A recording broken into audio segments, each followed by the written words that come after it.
Good evening, everyone. Welcome to another episode / edition / installment of Free Thinkers. My name is Q. The beautiful backdrop that you see with no one in it, that's Denise right there. And then Nikki's on the way. and whoever else may be coming in. So, guys, if you're on here, make sure that you like, comment, share wherever you are. We are Free Thinkers Worldwide. We are a discussion group that also engages in debate and sharing of ideas and information. And today I think we got a very good, got an interesting topic, I believe, and I'll kind of give you some backdrop on that in a second.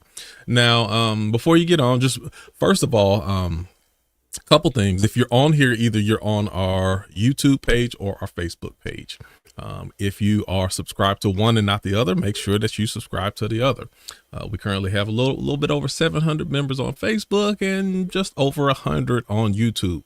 So all of you Facebookers, get yourself together and make sure you click and subscribe to Free Thinkers Worldwide, and you can catch many good, interesting conversations there. And you know what? This is what I challenge somebody to do.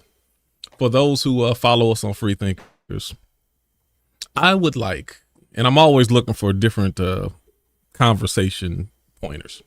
I would like someone to reach out to us. Watch one of our older conversation topics and tell us, hey, I want to bring that one back. I want to redo that one. We need to talk about that one again. Because we do have some good conversations over the years that we've had. So it would be good to just, hey, if you see something that's interesting, especially, and this is me more than anything, part of the reason I love watching podcasts and discussion, debate groups, things like that. Oftentimes I have an issue. I can only listen to it for short periods. I may give, if it's a couple hours, I may only be able to give it 15 minutes because this is my I'm guilty of this. I get frustrated when I hear a certain conversation and there's a certain thing that's not being said or spoken of that I feel that the people in the conversation should be mentioning or addressing. And if I feel that a conversation is got holes in it and people I get frustrated. I'm like, I can't listen to this because if I can't, I'm so used to being able to jump in and argue. Then I was like, I don't even want to hear it. That's me. I'll start yelling at my phone. I get frustrated. Yeah, I do. So yeah, so if you ever heard a conversation that we've had, and you thought it would be good, or especially if you thought there's certain perspectives that weren't being highlighted, say, hey, Q, Nikki, Denise, let's bring this one back again and let's have a conversation about it again.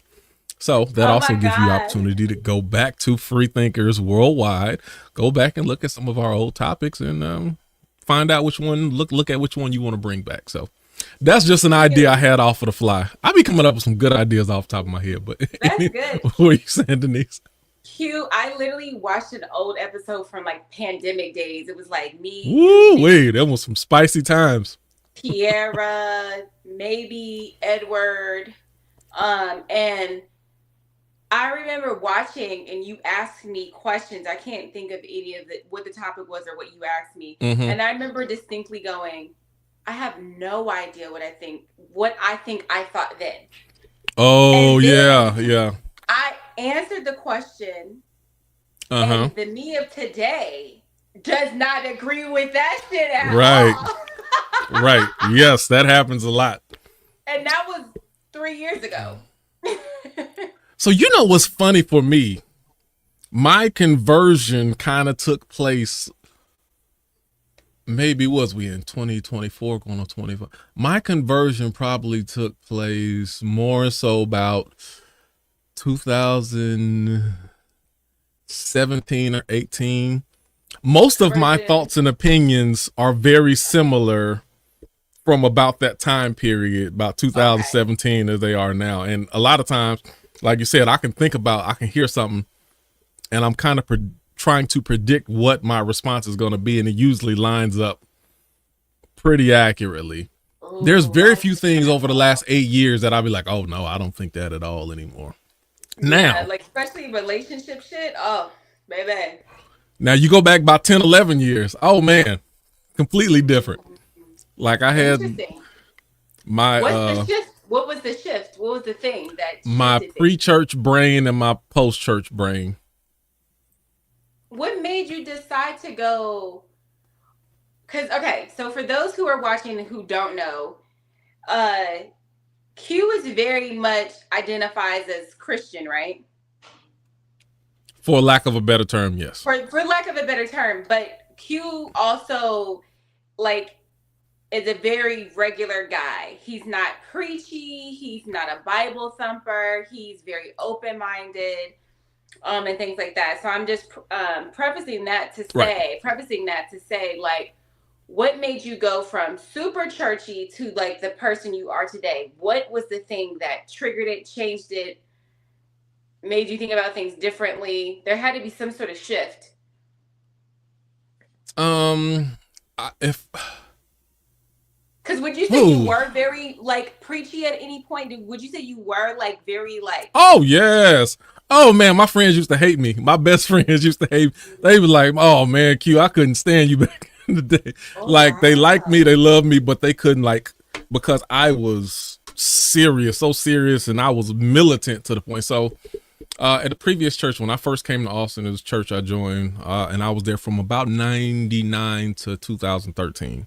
Over Mm-hmm. that time, I was in leadership. I was a deacon. I was an elder. I was in high leadership at that church, and I took church very extremely serious. Mm, Now outside the church, I could laugh, joke around. I was me, but when we in church, I'm like I'm about the Lord's business. Ain't no playing around. I was serious, and a lot of mm. people, my closest friends, did not. They didn't even like me. They're like, I ain't like you at church because you was just a whole different person.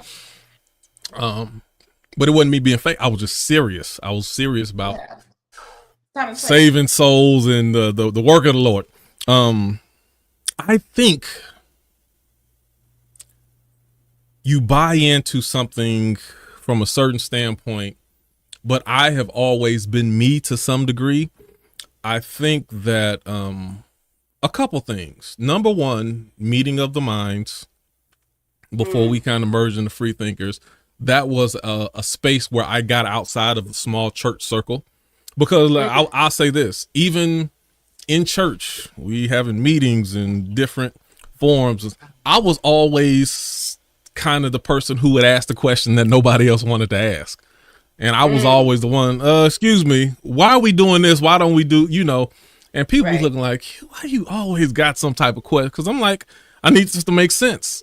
Now I was willing to go along with, the group think mentality, but I still had questions at the end of the day. And I got frustrated because a lot of questions were not being asked, were not being answered, even when it came to Uh, why the we did a lot runaround of because they didn't have things. an answer. Um, well, okay. I'm gonna get to that in just a second.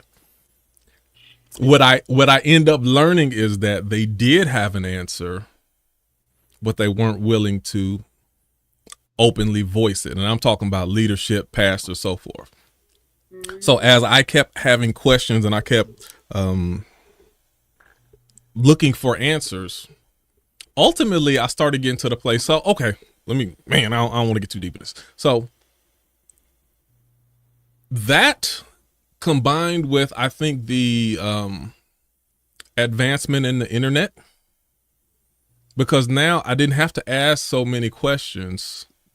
I could just look up the information and find it for myself after a certain period of mm. time. And I didn't have to just accept something at face value. Now, no matter what I wanted to see, I didn't have to take a person's word. I didn't have to look at a book. There were hundreds of preachers all over the internet. There were also actual theologians, biblical professors at universities, and I was just getting more and more information. And part of the thing is, I started to realize, see, because I'll give a person a pass if I ask a question and they just don't know the answer to it. But what I realized, most pastors, especially those who've been to theology and seminary classes, they actually know this stuff, but they don't tell Yeah. the people. And I was like, oh, so y'all knew when I'm asking about the Council of Nicaea, the other the Gnostic Gospels and the other ones that were left out, and why this and why that, and what's the, like, and I'm thinking maybe they're just looking at it from a certain perspective, but actually when I started following classes in the way that they're taught at colleges and universities, I was like, oh, y'all know all of this stuff. You just don't want to tell the people this, or you don't want to tell me this because there's a herd mentality, and they know that the average church going person don't want to hear all of that. So what they rather do is have you come into church, sing and dance, have a good message that make you shout and feel good about yourself, and go home motivated rather than really educated. But once I Interesting. realized that they actually knew when you weren't telling me, so I lost a lot of respect for quite a few people then, and I'm like, okay, yeah, I'm not going to lean on you to follow for me to follow you, number one. Number two, I'm not a sheep. You don't have to try to protect me from information. I'm comfortable where I'm at, and I know that I got to the place to where I am confident that I can handle any information that's given it to me. You don't have to spoon feed me milk. I'm ready for meat. So it was just a lot of things like that. And then, like I said, going to meeting of the mind, getting in other circles of people who also had the same type of questions and open-minded type conversation. It gave me the confidence to be okay with who I originally was before I got kind of in that box. So even now, a lot of church people, like I said, I loosely call myself a Christian, but a lot of church people don't even, a lot of them think I'm going to hell, and they don't even consider me a Christian same type of way either. Because like I tell people, I don't believe in doctrine. I don't believe in denominations. I don't believe that I have to be associated with only one church. The Bible tells me that the whole body itself is the church, the whole group of believers. It's not a building. It's not one specific denomination. It's not one specific church. You're not going to tell me that I can't be a part or congregate or associate with multiple churches or multiple faiths. I'm perfectly fine saying that I don't believe that the Bible is what's the word I'm looking for? Infallible. Infallible. I don't believe that. And that's almost a curse word to say that you don't believe that the Bible is infallible. But yeah, I don't believe that, not only from translations, but from the people who actually did the interpretations themselves. There's so many reasons why the Bible's not. And then you have a whole set of people who decide what to leave in and what to take out. There's so many things, but now I'm just comfortable saying, number one, I don't believe that. Number two, I don't know. There's still a lot of things that I don't know, and I'm comfortable with that at the same time as well. So I gave you a super long answer, Yeah. I think it's but that's necessary, kind of especially for people who don't know your backstory. Like everybody who's tuning in, and some people may be their first time, some people may just be new to our group. So to know, like, all of us with being around each other, like our mindsets have shifted a lot. Because we are right, sharing so much information, so many different perspectives, and right, because we give each other a safe space. You might leave a conversation, you might even leave a conversation angry and not even agreeing with what somebody said, and then you might go home and marinate on it, and right, your perspective might change. But because in free thinkers we move in love, even when we get heated, we still know, okay, this person was coming from they're not coming from a malicious place. So let me think about this. and you can learn and grow when you Right. create safe environments like that. And so I think we've all, grown because of, things like that. So that being said, appetite. Oh, okay. Hold on. Let me throw one more thing in also. I Hmm. also knew that I could not, I can only take so much of what you say when I understand. Ooh, that's good. When I understand that you don't have the same appetite for information that I do. So a Ooh, lot of people, when that's a they good would say, segue. "Well, no, Q, you wrong because this and this and that." Well, let me ask you: have you actually read up on the Muslim faith? Have you looked into the Hindu faith? Have you looked into different things about history or African, the original African scrolls? Like, no, I don't need to see. The fact that you don't even have a desire to learn or understand that which you disagree with tells me that we're not even on the same page. So why would I listen to you? Right. The information You even don't that even know I'm what you're trying to disagreeing present with. to you, you are already shut down to it. I can't have a conversation with you, or I can't take what you say as we not even competing on the same level because I'm looking at it from a broader scope, and you're trying to force feed me something through your narrow lens, and that goes to Hmm. family members, that goes to a lot of people that I deal with. So I'm okay with them not understanding me. You're not designed to. Oof. Oof. Okay. Um, okay, so yeah, all right, let's that's That's 15, 16 minutes in. All right, so let's jump to did that actually go the direction that you was playing? Because I remember you were saying something else because you were talking about an old episode. Oh, Did you finish that part yeah, off? no. The direction I wanted to go in was just to say, like, you can start off thinking one way and your mindset can totally shift. And that's what I feel Right, like Free Thinkers is all about. It's not that we're not trying to change your mind. We're just trying to open you up to different ideas, right, and then you can decide what you want to decide from there. right, Somebody might take something I say and take something that you say, and they may have been thinking something completely different, but both based on the information they got from both you and I, now they have a totally new mindset. So I think like that's the whole point, is like, what can we learn from each other? right. Q got me a Bible to read up on it again. Okay. Okay, Kevin. And you know, it's funny part is, so if I don't have to look at the Bible's infallible, but I look at it useful. Like, you know how much I learned from watching The Matrix.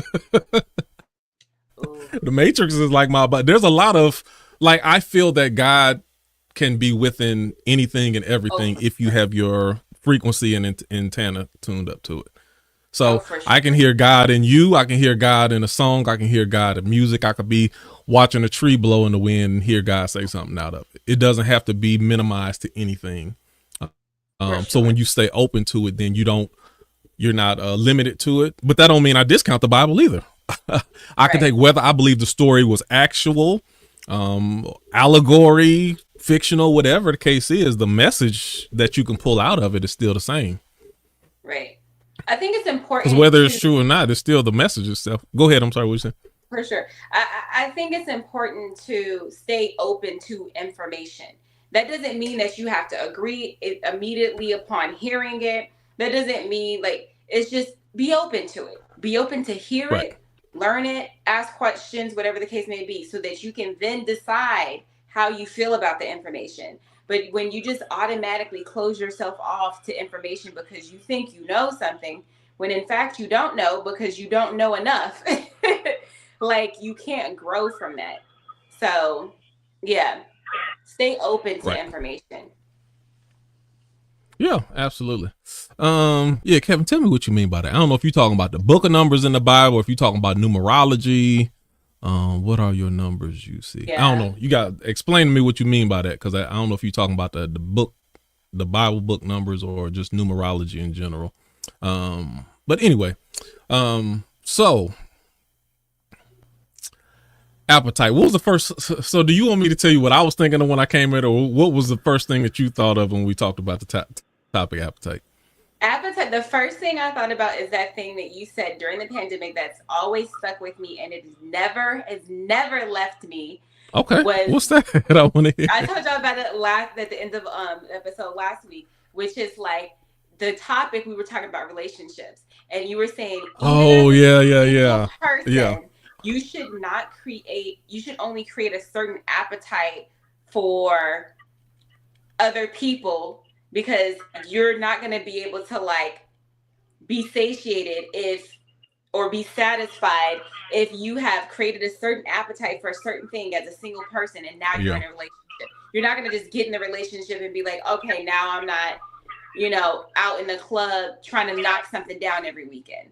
Like, you got to be Right. mindful of like your long-term goals in terms of what you create an appetite for. So it's just like the whole concept of what we talk about, you know, sometimes this sexual misconduct people get into because they have created an appetite sexually that they can't satisfy anymore. And so they just keep on trying new Mm. shit. But yeah, that was the thing that was the first thing that I thought about was like how creating an appetite can cause issues potentially for things in the future if you're not mindful of Yeah, it. that's a good one. Okay. Yeah. Okay.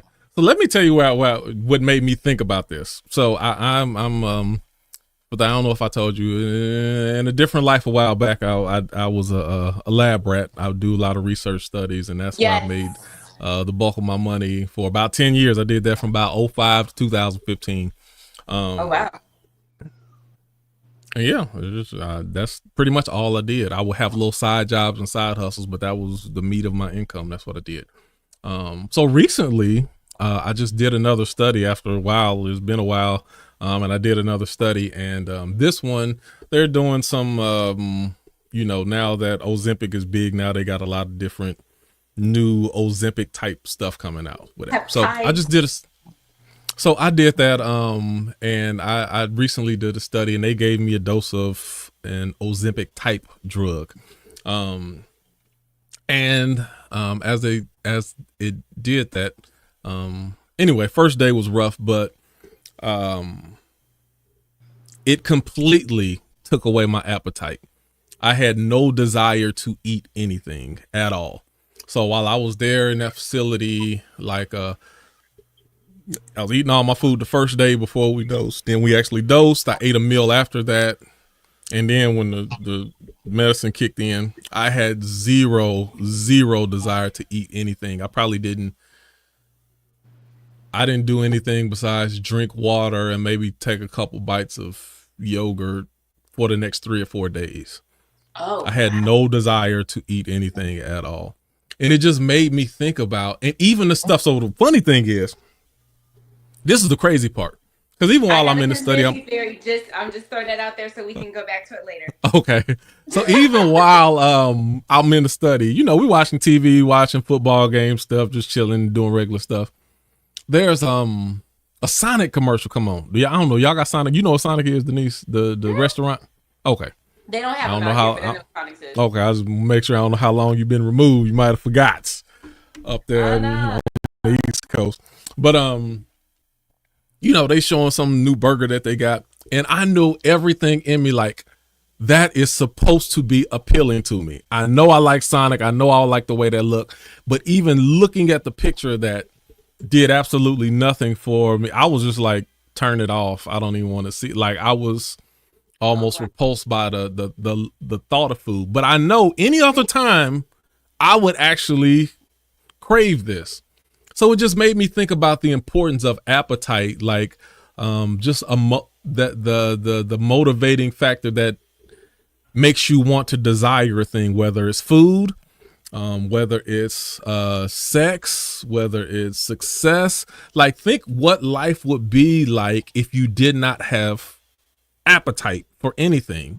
Like I don't even know how the world would continue to function if you didn't have a desire to be better, or you didn't have a desire to excel in life, or one day own your own business, or even eat. If you didn't have a sexual desire, like I'm saying, the population of the world would probably be 15% of what it is right now. Like if you didn't have all appetite is so important as far as just the advancement of our society, and it's something that you don't notice until you no longer have it. Mm, But that was the basis of why I thought about this topic. Like, this appetite. Hmm. interesting. Interesting. Now you were saying, no, Kevin, I promise you I did not get the placebo. I You guarantee got the placebo. placebo. I guarantee you. I understand. No, and that's what they do in studies. They like, all right, we dosing this many people, and then these many people are going to get a placebo. We're not going to tell you which, but no, I understood absolutely it wasn't a placebo. No, Kevin, Now, he what are had you to gonna say force about a conspiracy himself. theory? I don't know if I'm gonna take us Oh, off and track. speaking of Nikki, hold on, Nikki. You need to tell Uh-uh. Brent we got to run them nachos back because I wasn't able to I was enjoy literally him like I just wanted gonna tell to. Kevin. I said Q had to force himself to make himself Oh try to man. have an appetite to eat them seafood nachos that Tuesday night at our in person because he had no appetite. None. Zero. He See, was my so sad. appetite back now, so I'm like, we need to run them nachos back again. I need to run them back. That's gonna be our Tuesday night special. Yeah. But that's how we started talking about that in that conversation, that context of I was like, oh, Right. Thanksgiving coming up, let me make a peach cobbler, bring something to the in person, and you were like, so I have no appetite, and he really meant it, like really, really was like, I'm looking at it, and nothing in my brain is telling me that I want this, and I was like, what is in that shit that makes your And whole I was appetite just turn off when your eyes are like, you want this. Your brain's like, you want this. But your Your belly's like, nah, we stomach is good. like, you want this. Yes, girl. I would love to study the psychology behind what literally eliminates your appetite when your eyeballs are like, you want this.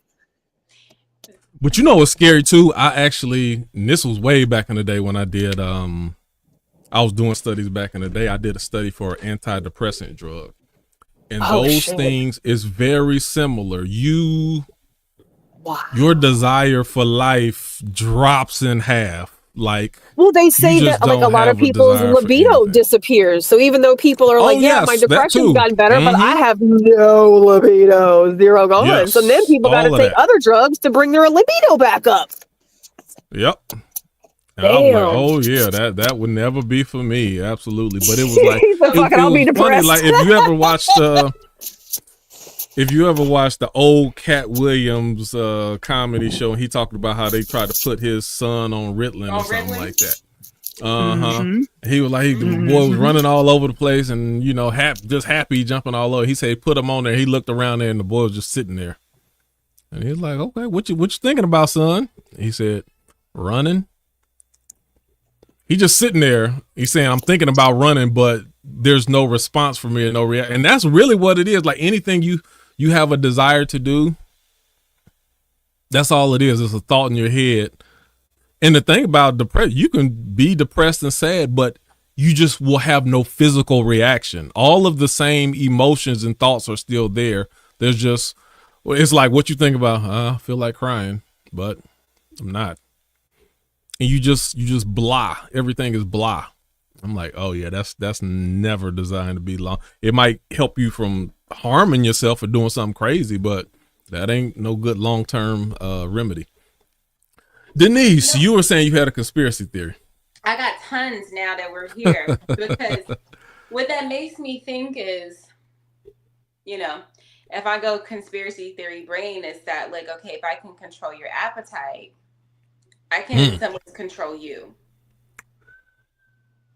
And, what if a lot of this is about control? It's because it's saying, okay, oh, we're just testing your appetite. But what if the thing that's connected to your appetite that tells you to eat is also connected to the thing that's right telling you to fight back and telling you to think differently and telling you to all these other things. And so it's like there's this big push for the Ozempic and all these other, I think they're called peptides, whatever, all these other things. Like it's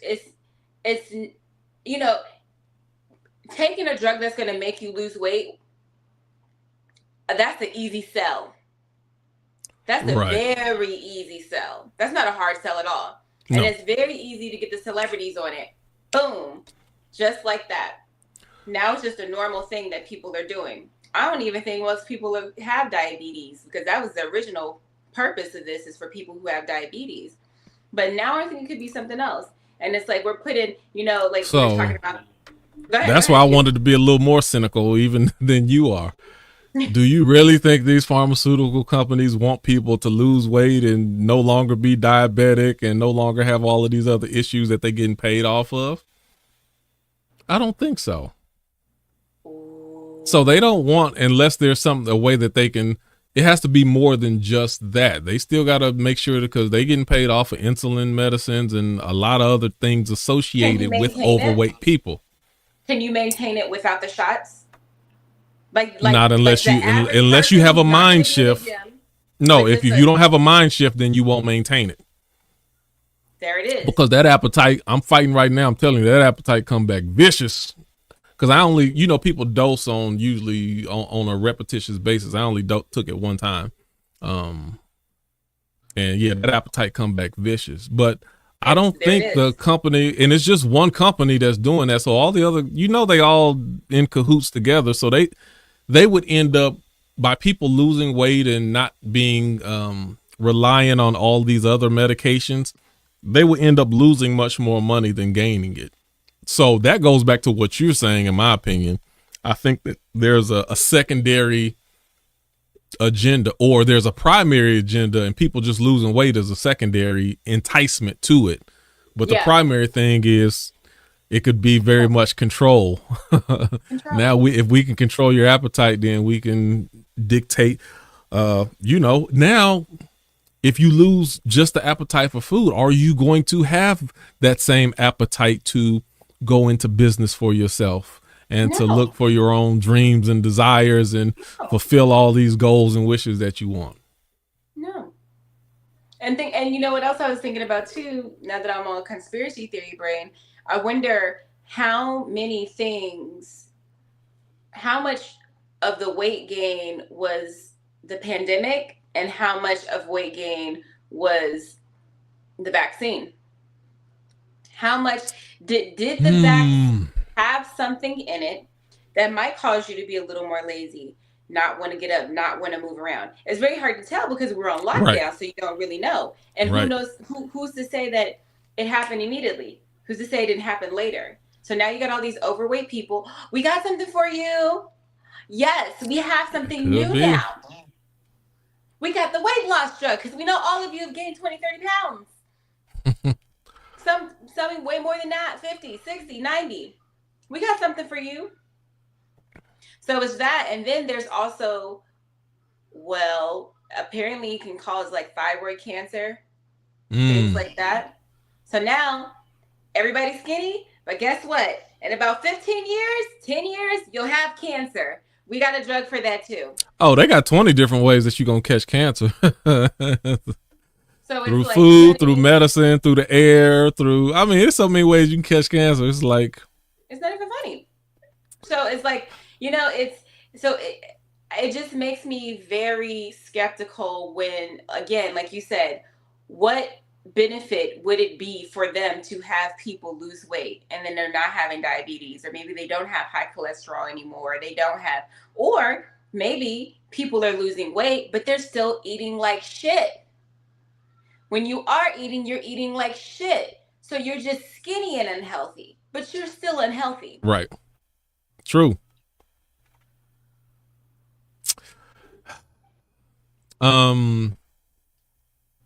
Any more conspiracy theories? you was on it. No. That was it. I think that's all the conspiracy theories I have for that piece. Okay. Let's go general real quick. Appetite in general. Would you say it's natural, or would you say it's something that's self-produced? Or is there a gray area in between that?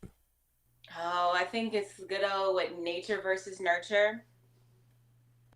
Because like, if you didn't see that Sonic's commercial and you were just chilling and you weren't on the meds, right? And you didn't see that Sonic's commercial at that time of day, would you have been hungry, or did you just get hungry because you saw Sonic's commercials? I remember there was a time I gained a lot of weight in the last couple of years. And I remember I told y'all in here, I felt like I had a sugar addiction to the point where I was like, I have to stop eating sugar. Like, I have to stop eating sugar because that's the only way I'm going to shake this shit, because I was fiending for it like a crackhead. Like, I mean, that's what sugar's designed to do, though. I was fiending, Nikki. And so I say all that to say this, around that time where I gained a lot of weight, I remember everybody was cooking on the internet. I'm like, everybody's got a recipe. Like, man, that look good. I thought you were a comedian. Why are you cooking? That's funny. I thought you were a singer. What are you cooking for? Why is everybody cooking a meal? Why is it deep fried, double fried, cheesecake, dipped in butter, with ice cream, more butter, deep fry that? Like, it's just like too much. With a Diet Coke. Yeah, I was being inundated with food all the time. And I was like, I'm tired of seeing food. It's making me fat because now I want to go eat. I feel like even that was by design. Then next thing you know, we got Ozempic. Y'all been forcing everybody to do these fucking food videos because that's what's going to get everybody in the algorithm. But really, we're just being a part of this big experiment.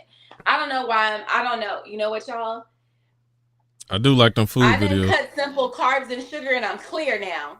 So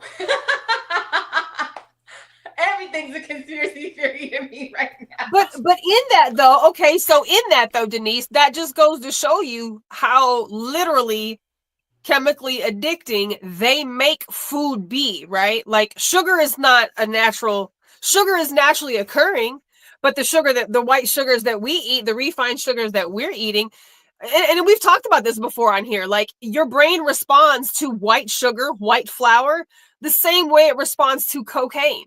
So, like, sugar is intentional, right? You can't turn everybody into a cokehead, but you can turn us all into fucking sugar junkies. And sugar is one of the leading common denominators of every illness a person has. It's sugar intake, right? And get into it, Nikki. So abstaining from sugar, like, the number of times I've had conversations with people who are like, I never understood addiction until I tried to quit eating something. I never understood addiction until I tried to go vegan or try to just cut out fucking pork or red meat. Huh? When I went on that diet and I told you I cut out all of that stuff, I cut out all sugar, all bread, everything that was good. Man, I understood addiction a whole lot differently after. I was like, yes, wow. You did say that. You did. Because not only that, I wasn't starving myself. I wasn't going on a fast. I could still eat as much as I wanted to, but I committed to cutting out those certain things.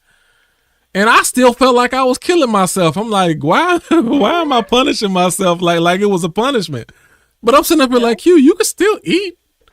You can still eat kale, and you can eat different, you can still eat almonds, and there's plenty of food you can eat other than the ones, it's just not the ones that you want to eat.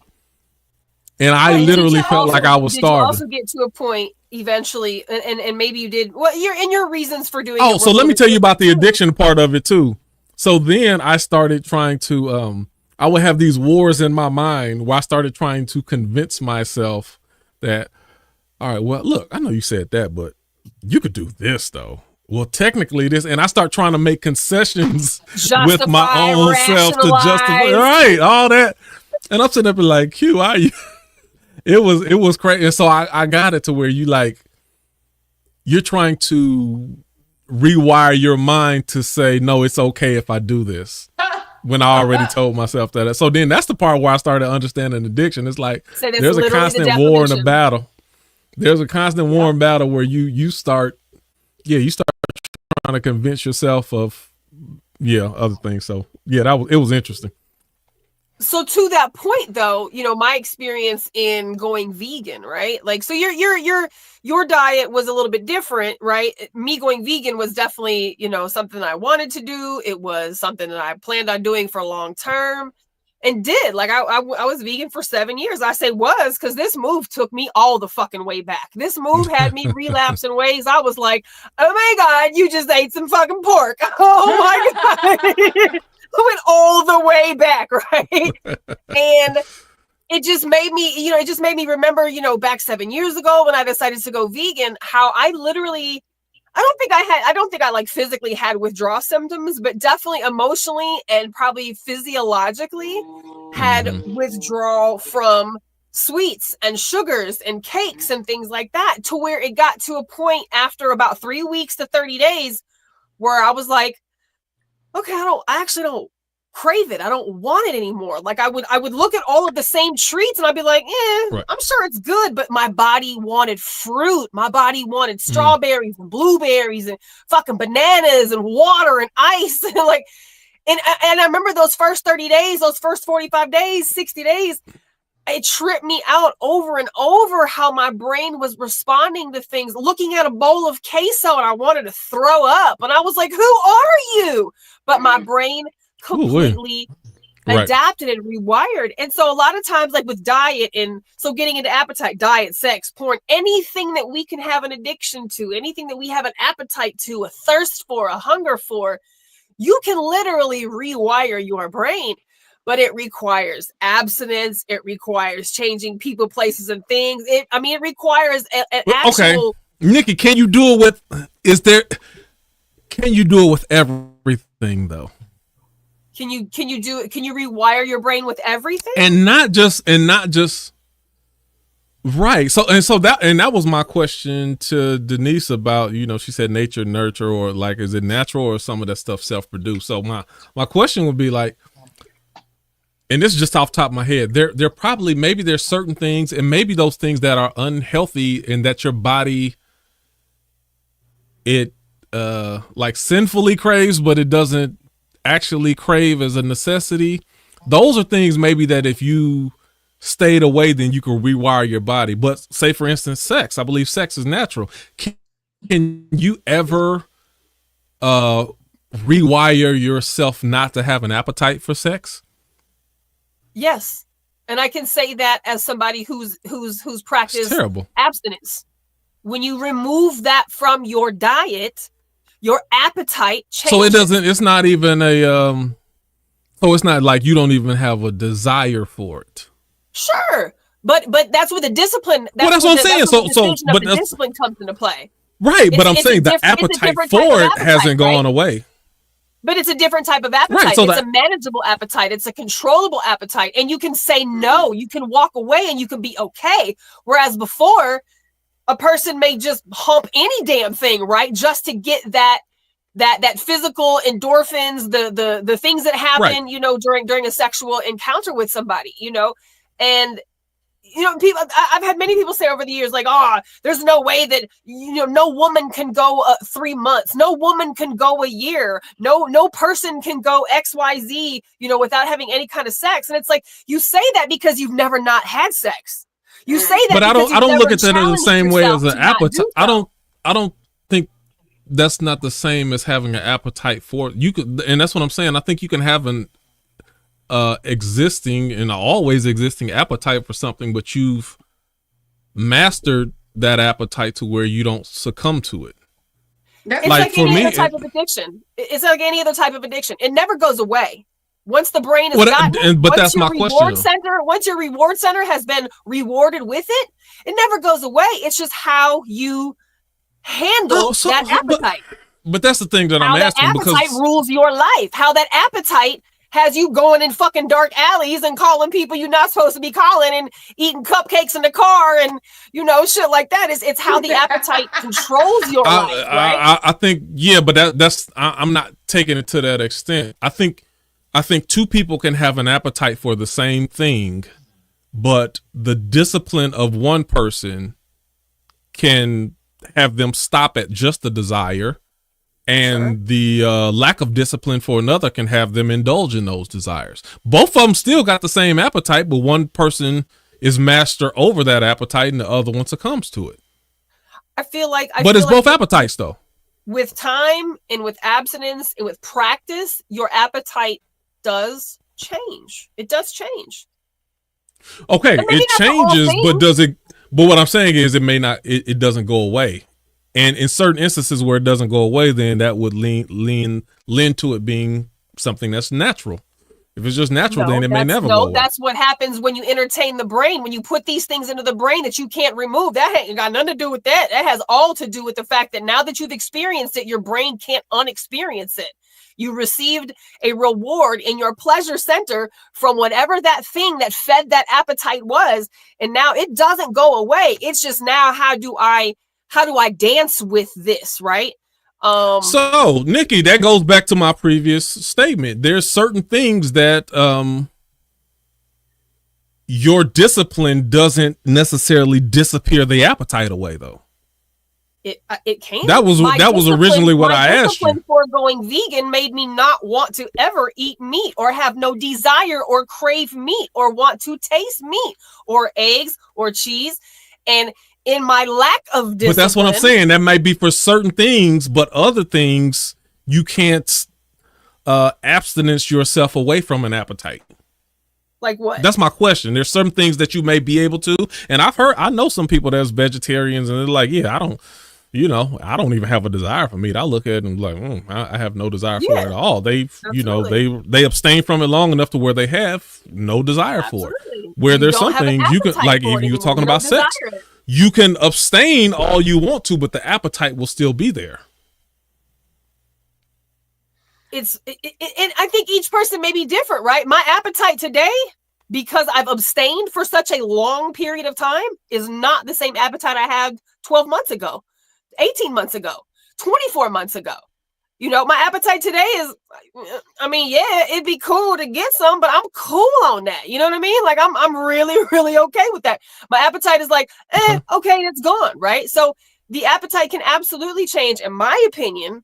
And of course, I think it depends on how you emotionally are involved with yourself, and what your relationship is with whatever it is that you're trying to modify. My appetite for that is absolutely changed. And Q, I think it depends on what's triggering the appetite. Sure. Are you a comfort eater? Are you like a person that gets upset and uses sex to like cope with a certain thing? So I think it really depends on what the appetite is triggered by.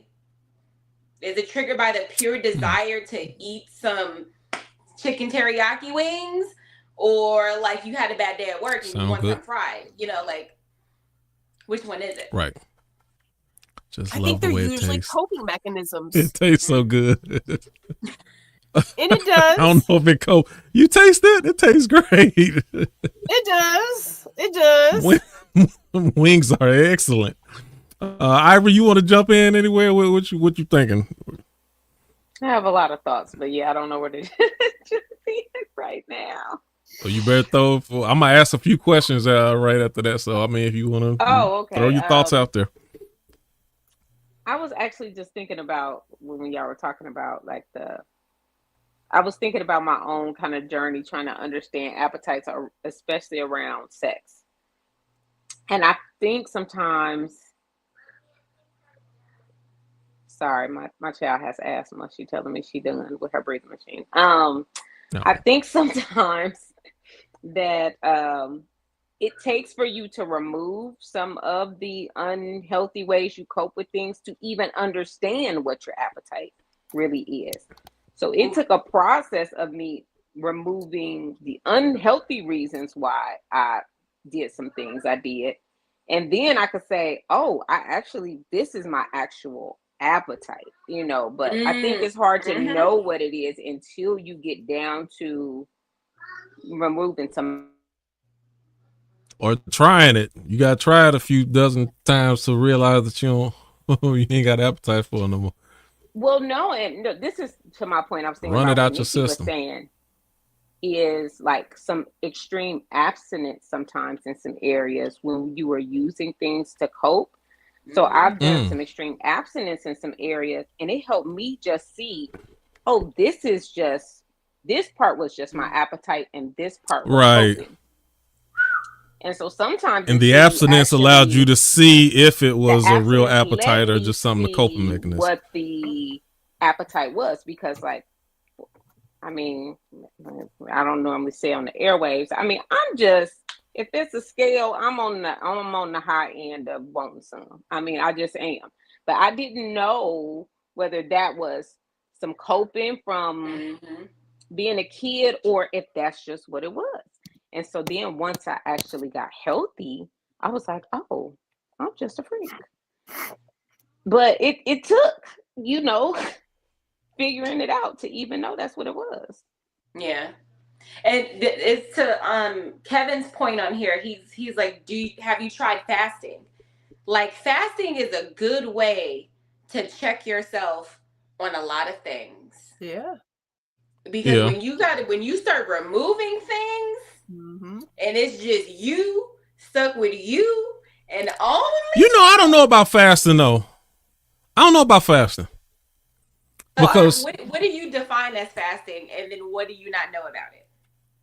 Abstaining from a certain thing or desire for a specified period of time in order to regain control, composure, so forth. But the main thing is that always the reason why people fast though? Usually.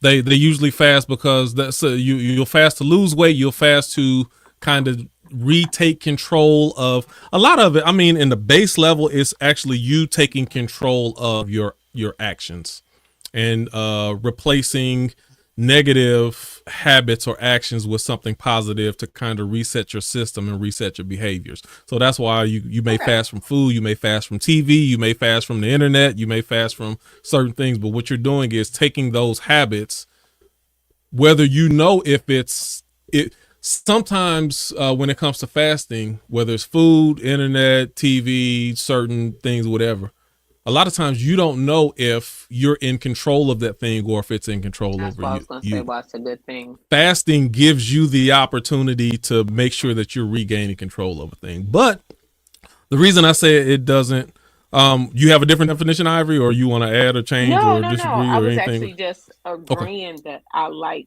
the concept of fasting because so many times people don't know things have more control over them than they're giving that thing credit for. Right.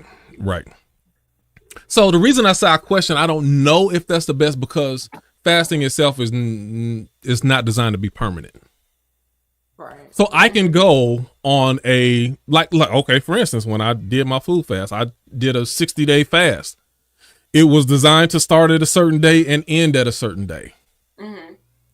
Versus like Nikki, you say I'm going vegan. I am making a permanent change in my diet and what I put into something. Permanent is going to have more permanent effects. Something temporary, that's why I said I don't like all of the every time somebody gets shot, then everybody want to go march and rally and riot.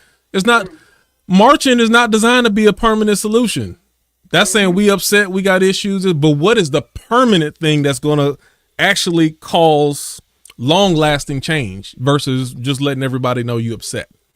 Those things that's temporary, they usually don't have long-lasting change. So that's the part where I just said I don't know if fasting is the best thing if you're talking about, killing an appetite or something like that. Well, and let me just put this out there really quick. What I think the good thing about fasting can be, whether it's from alcohol or whatever, is because sometimes you don't even realize how you're feeling, the impact to your emotional state, your energy, your sleep, all of these things. Like it hasn't even hit your brain that you are diminishing pretty much. Mm-hmm. And then you fast and you're like, oh my God, I feel better. I'm sleeping better, my skin, and so then sometimes the fast is what gives you the ability to say, I need to not engage in this anymore. But if you had never fast, you wouldn't know. I think, exactly. Like even Jesus fasted for 40 days and 40 nights, right? Like in preparation for a really big task. So like to your point, like fasting is not the long-term solution, but it definitely can be the catalyst for change, jumpstart some things in your life. And I think it's very beneficial to fast. Anytime I fasted, anytime I need clarity, I fast. If I need clarity about something, something gotta go. What is it? What is it taking up all my brain space? Oh, I gotta get off social media because I gotta figure this out. You know what I mean? Like, or I gotta stop eating a certain type of way, or I need to, whatever the case may be. Because to your point, Q, what it does is when you remove the one thing, you have space for something else. And likely when you're removing this one thing, you're not making space for probably something else negative. You got time to think.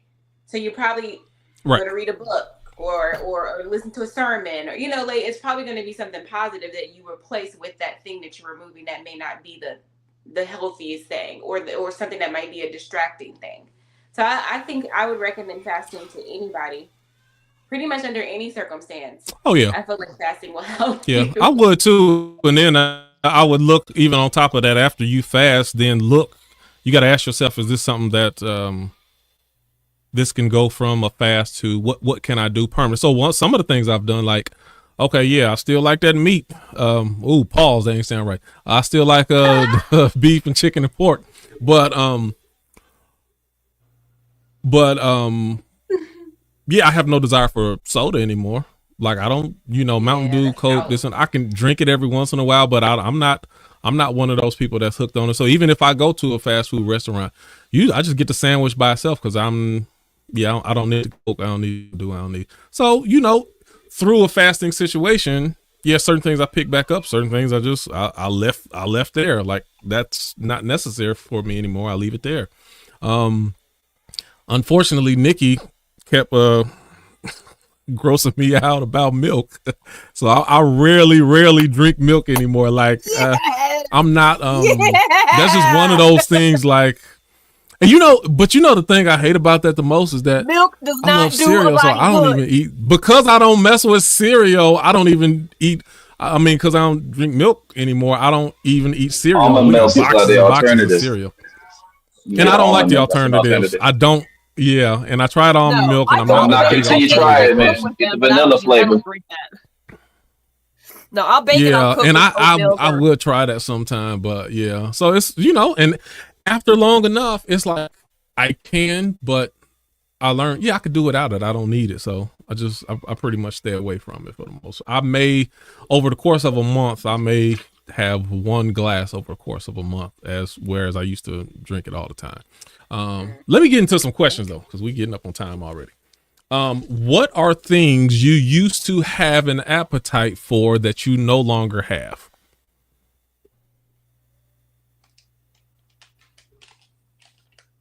God, I feel like there's so many things, actually. Ooh, you know what? This is a simple, stupid one, but Ivory know what I'm talking about. As a musician, I don't have a appetite to play the drums anymore. Really? And I used to love that. That was one of my releases, to where I was, I would just go up to the church on Saturday night and just play for like an hour or two. But yeah, I don't really have a desire. I have to listen to drum solos in the car. It's just ridiculous. Oh yeah. And why do you think that's happened? Number one, just gone long enough. Well, what? I think I've gone long enough without playing the drums. But the other thing is, I don't like new age church music anymore. Ooh. So you still get down? Yeah, but okay. So let me say, I can. Look, you can't. I got a drum set that's still right there in my corner right there. That's an actual electronic drum set. But it's I am a early mid 90s choir drummer. There's different styles of drummers. You got rock drummer, jazz, church, and they all are different types of cadences that they run from. And this new age church music goes off a totally different cadence than like Hezekiah Walker, different church music from the 90s. And I'm not interested in that style of play. So I lost the appetite for it. I like what I know. I like Fair Life. I do like Fairlife when I do drink it, I will, and that's something that it don't have all that lac. So if my kids drink stuff, then I get Fairlife for them. That's usually what would be in my refrigerator more than anything. But yeah, when I don't rock it, that stuff expensive, but it costs more. The half of it costs more than the other one. But yeah, I'm with you on the Fairlife. But anyway, you had an appetite for something you no longer really have an appetite for. What else?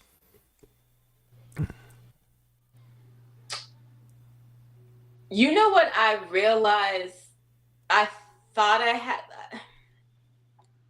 through like removing of things. I realized I didn't have an appetite for, but I had an appetite for, like non-reciprocal romantic relationships where I'm in it, I'm giving more than I should. It's unhealthy, or just unhealthy romantic relationships in general. Like, I think because I was dealing with loneliness and like lack of self-love, I would be more inclined to stay in things that that wasn't good for me, and I've lost the appetite for that just because I wanted to be with somebody. And now I'm just like, no, you don't want what I want. This doesn't work. No. But it took for me to kind of understand that I was doing it for like the wrong reasons, if that makes sense. It's like, I'm here because I'm lonely. So the issue was my loneliness. So the appetite to be in these dumb relationships was based on that. And now that we're like dealing with the loneliness piece. Coping skill. It's coping. Yeah. That's how you cope with loneliness. Absolutely. Yeah. I don't have that appetite anymore. It grosses me out. If like I'm not on one accord with someone, I just can't. See, and along those lines, Denise, my appetite for playing basketball is almost gone. Do what? I said my appetite for playing basketball is almost gone. And that was my whole life. I mean, morning, sun up to sundown, that's all I did all day, every day. Yeah, but that's just over a period of time. Physical? Oh, it's physical. I can't. Yeah. So mentally, physically, my back is still would. But it's different though. If I could, then maybe the appetite will come back. But right now, like even like if you see me posting on Facebook while I'm in the gym lifting weights, for about 3 or 4 years, the first place when I walked into the gym, when I walked into like the gym, I had to walk into the basketball court and see who was in there and see what they were doing. And like, I'd have to just stare at it. And then I'd try to, can you do it today or can't you? And then even when I couldn't, then that would be the first place that I went to every time. And now, even when I walk into the gym, I don't even look in there. I don't even walk by. I'm not interested in watching other people play like anything. I don't have that same desire or even craving for it like I used to. And I never thought that would happen to me. I got a question. I want us to unpack this today so bad. Let's do it. Okay. So I hit the group text and I was talking about the appetite for revenge, right? And how I wanted to unpack that. And how I feel like once you go so far in that, there's going to be a point of no return. And I feel like from a societal standpoint, I think we've reached that point. And let me tell you why. I feel like cancel culture was like this bloodthirst for like form of revenge, right? And it was first just canceling somebody so they couldn't, they're canceling their livelihood, so they got to figure out what they want to do and all this other stuff. And it went from that to like the CEO dying and people celebrating it. And that's just downright harsh. And it made me go, how did we get here? Oh my gosh. How did we get here collectively? We are celebrating Denise, someone's you better preach. murder. Can I speak up on that one right there? Cold blood murder. Denise, you better preach. And I'm gonna let you speak your Hukanon, but I want to say this: in your celebration, if you are out there celebrating, I want you to say, "I am happy this man was murdered because fill in the blank," and then ask yourself if you feel okay with that. Wow. And That's if a you good do, do your thing, because you're too far gone and I can't help you. But if you feel any kind of ickiness in any way, shape, form, or fashion, ask yourself why. Because this can't be life. This cannot be life. I'm sorry. Go ahead, Hukanon. I support violence. Go ahead, you Hukanon. I can't My phone is comment for acting a obvious little. reasons. Quinn knows why, but I'm just gonna support Denise's statement. Thank you for that, Denise, because Okay. that's really tragic, and for those of us who can't comment, it's real messed up. That's just real messed up. Okay, can I be heard? Is my mic clear? Yes, Go sir. ahead, Go ahead. Hukanon. Mic check 1 2 1 2. Yeah, I think one of the components in regards to society celebrating the death of somebody getting murdered in cold blood. One of those is labels, um, and how the media uh, like used the propaganda of like labels. You know, back then they had the different types of media standards in regards to labeling folks. You know, they would put it out there, but now I think it's more so hashtagging as far as labeling something.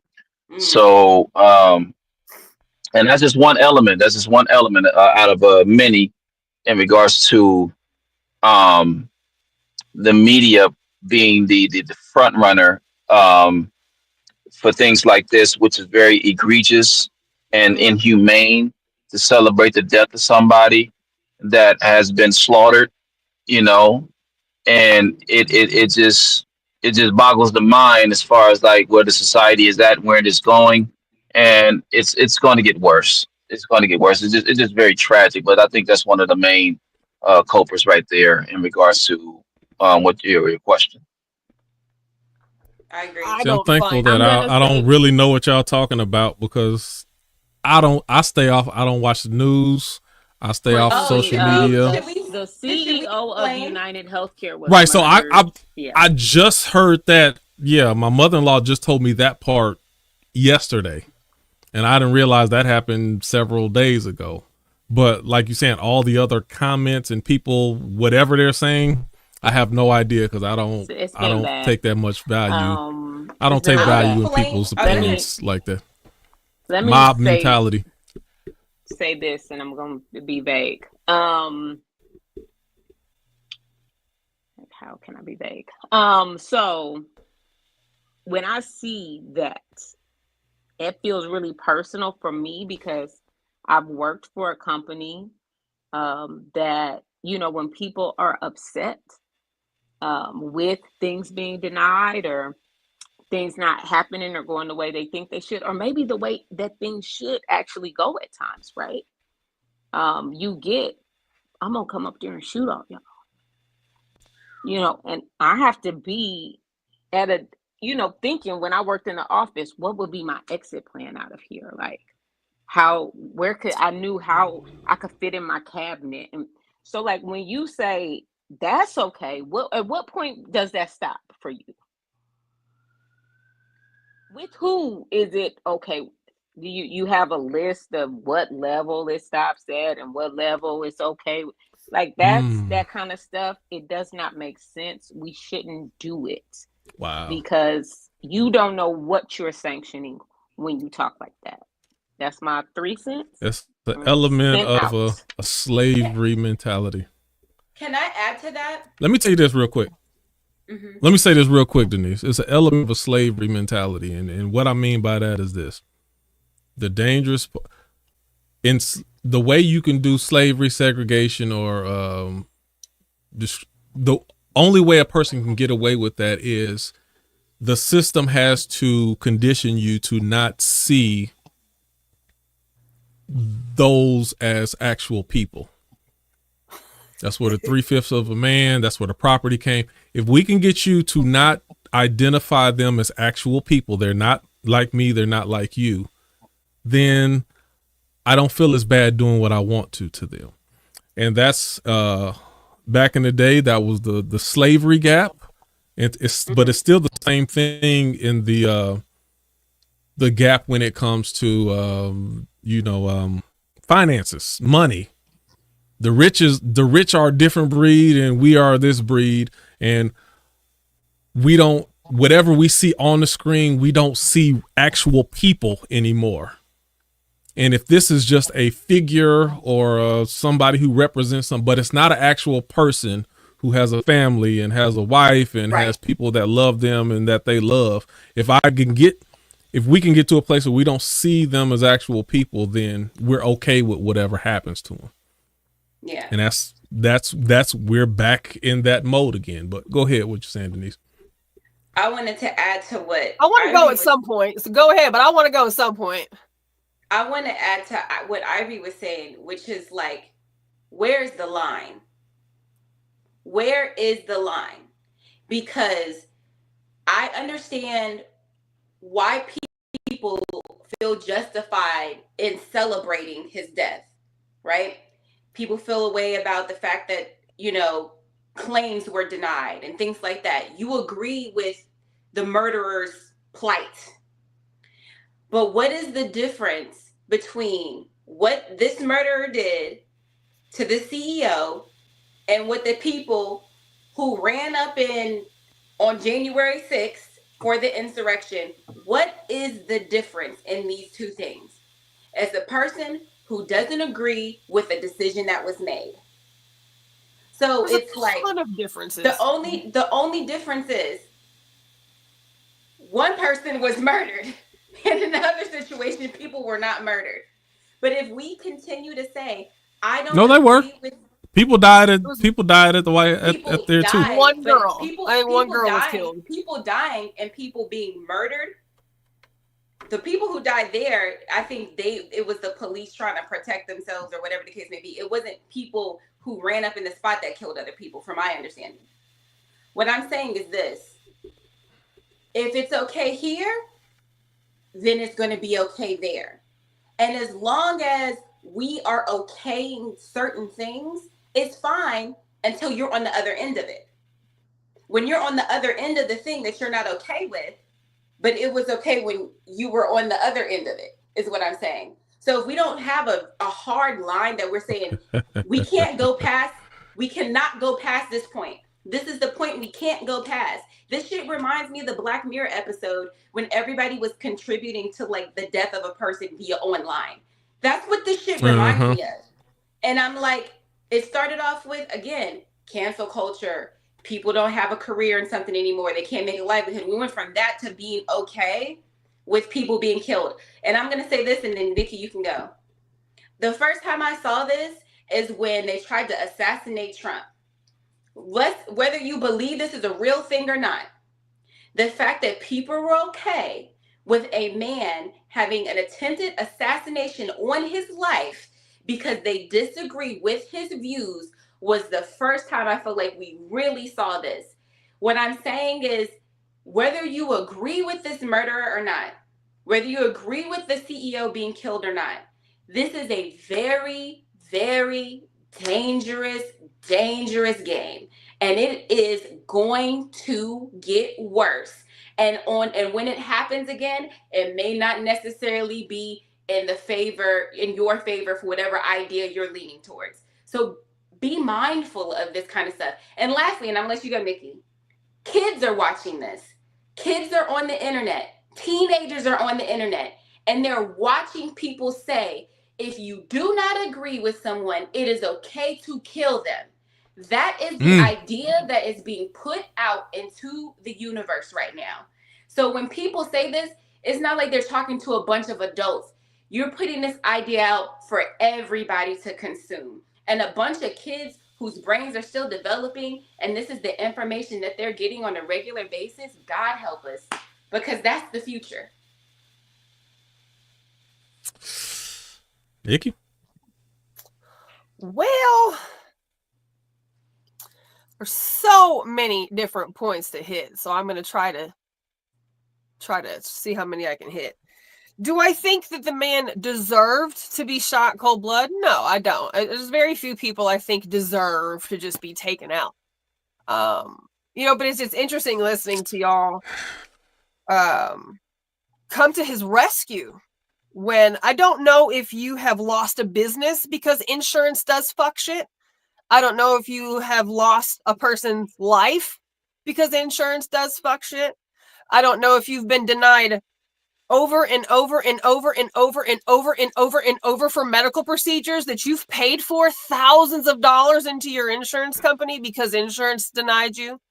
I don't know how much you've lost in your personal life because insurance has decided you are not important, when in fact, you are the reason why these people are making $20-30 billion profits. Your money is giving them $20 billion. Your money means nothing, but they're going to take your money. The government says you're required to have insurance or you're going to get fined come tax time. So you have to have insurance. You have to pay for it, but you probably are not going to have good coverage. You can't use it for your cancer. You can't use it for your diabetes. You can't use it for your women problems. You don't get vision. You don't get dental. And then God forbid something bad happens and you need to have insurance. The insurance company is not there for us. They're there to protect the money that they take from us. And then every once in a while, they'll pay out some shit and they'll give you some coverage and some benefits. And it sounds all good and all things fine until 64+% of the United Healthcare claims were denied by AIs, were denied by fucking robots. So you have an entire department of people who are supposed to review claims to decide if they're reasonable, if they're customary, if they're a benefit that they can cover. You have doctors that write the Department of Insurance. You have doctors that write the insurance companies themselves, and they beg and plead. Why are you saying this kid can't have nausea medication for their chemotherapy? I don't know if you've been that parent who's had to watch your kid not get something because the insurance company said you are not fucking valuable. So your kid can die. Your mom can die. You can die. You can die. But we're going to keep taking your money every month. And if you don't pay into your insurance policy and you don't keep one, you get fined by the government. So no, I don't think that this person should have died. I think that all of them should be criminally negligent. But we live in a country where that's never going to fucking happen. Because the country that we live in is a capitalistic society that makes money off of us and does not care about us. So while people are worried about his family, there are tens of thousands of people every single year who literally die simply because the insurance company said no matter how medically necessary a procedure, a medication, an intervention, a therapy of some sort could have saved their life. The insurance company said, fuck you. That insurance company wasn't worried about that person's family, their children, their livelihood, or the other tens of thousands of people who have also said, I think they said like 70% of bankruptcies in this country, 70+% of bankruptcies are medical-based bankruptcies. People get divorced from their love of their life because it's cheaper to get Medicaid than pay into an insurance. Insurance has ruined people's lives. Lack of coverage has caused people to die every single day. I've worked in the medical field for 20 plus years. We damn near lost our business because of the medical industry. There's so many things that when it comes down to the insurance companies, they don't care about us. And I don't think that this person deserved to get smoked in cold blood, but I damn sure understand it. And the first thing I said was people are not scared enough. These CEOs, these people that run these organizations that continue to take our money and shit down our fucking back every single day, they're not scared enough. People won't stand up. People don't stand up. People don't cancel enough. People don't do the shit they should do. People don't control their dollars. Today, a man drove his car through the dealership somewhere in Utah because he bought a vehicle from this car dealership. It's a fucking lemon. It's been declared a lemon. The dealership is like, oh, well, it's your car now. We're not doing anything about it. This man said, cool, drove that motherfucker through the front window. Do I think it was a great move? No, there could have been anybody in there that could have been injured. But people are tired. People are tired. Something else. And so it was the guy that drove through the bank window. It was the dude at the United Healthcare. And there was something else that somebody just sent me a clip of. The next day, within 12 hours after United Healthcare, man being smoked in the street. Ambetter, which is a subsidy of, I want to say, Medicare, Medicaid, I'm not quite sure, but Ambetter is an insurance company. The day after the United Healthcare guy got shot, Ambetter releases the statement that they are going to start capping anesthesia. And all these doctors are like, oh my God, no, this is horrible. The insurance company can't decide how much anesthesia a person gets while they're having surgery. You don't get to decide, okay, well, we've had 10 minutes of anesthesia, so you got to do the rest. Like, so what if they wake up? So what if their pain threshold is, absolutely negative? Like, doctors and hospitals begged and just fussed about this capping of this anesthesia based on the insurance company's policy. They killed that man in New York. The next day, Ambetter said, we are reversing our decision to not cap the fucking anesthesia on people who are undergoing surgery. Does a wrong make a right? No, it doesn't. But until people do some drastic measures, these capitalistic companies, organizations are going to continue to eat us alive until we don't exist. Us going into bankruptcy, they don't care. Us dying, they don't care. Our children dying, they don't care. Our businesses having to shut down, they don't care. They don't care. They don't care. So no, I don't think it was right. Am I going to celebrate in the street? No, I'm not. But I'm not fucked up about that. You know how I feel. I support violence. So I support controlling your dollar. I support making a motherfucker do what you're supposed to do and stand on it. It's not a good look for this dude. It's not. It's not a good situation. I'm not going to celebrate it, but I damn sure understand it. And I get it. I have no qualms with it. I'm not afraid of it. I'm not afraid of people who are going to do more damage. I'm not afraid of that shit. Dang, Nikki, you've been holding on to this for a minute. They need to be more scared. They need to be more scared. So you're it sounds like you're minute, girl. It sounds like you're trying to be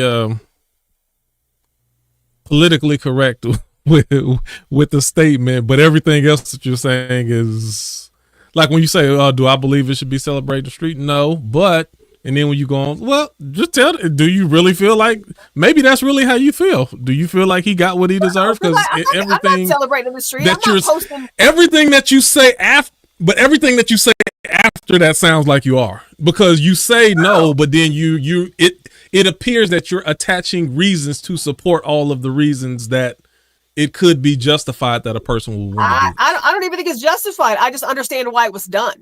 I don't think it's justified. I understand why it was done. And I think that other people in positions of his need to understand that there are people out there that understand why it was done. Okay, and I'm not even arguing with what you're saying, but so I have a question. I guess maybe hold on a second. Let me get to that, and then let me finish my thought. My part is it's not even whether I agree or disagree, but I don't see or I don't feel how the sentiment that Denise said should be connected to what you're saying, because everything that you're saying could be true. but that still has nothing to do with us as a society celebrating the murder society isn't in cold blood. Some people are. Some people are celebrating. Society is not celebrating. There's a lot of people that feel like you guys do, who think it's atrocious and it's disgusting and it's uncalled for. There's a lot of people who feel the way that you feel. There's also a lot of people. Well, Nikki, I'll go back to what you say oftentimes, Nikki. If you don't, if you're not rejecting the thought, then you're condoning it.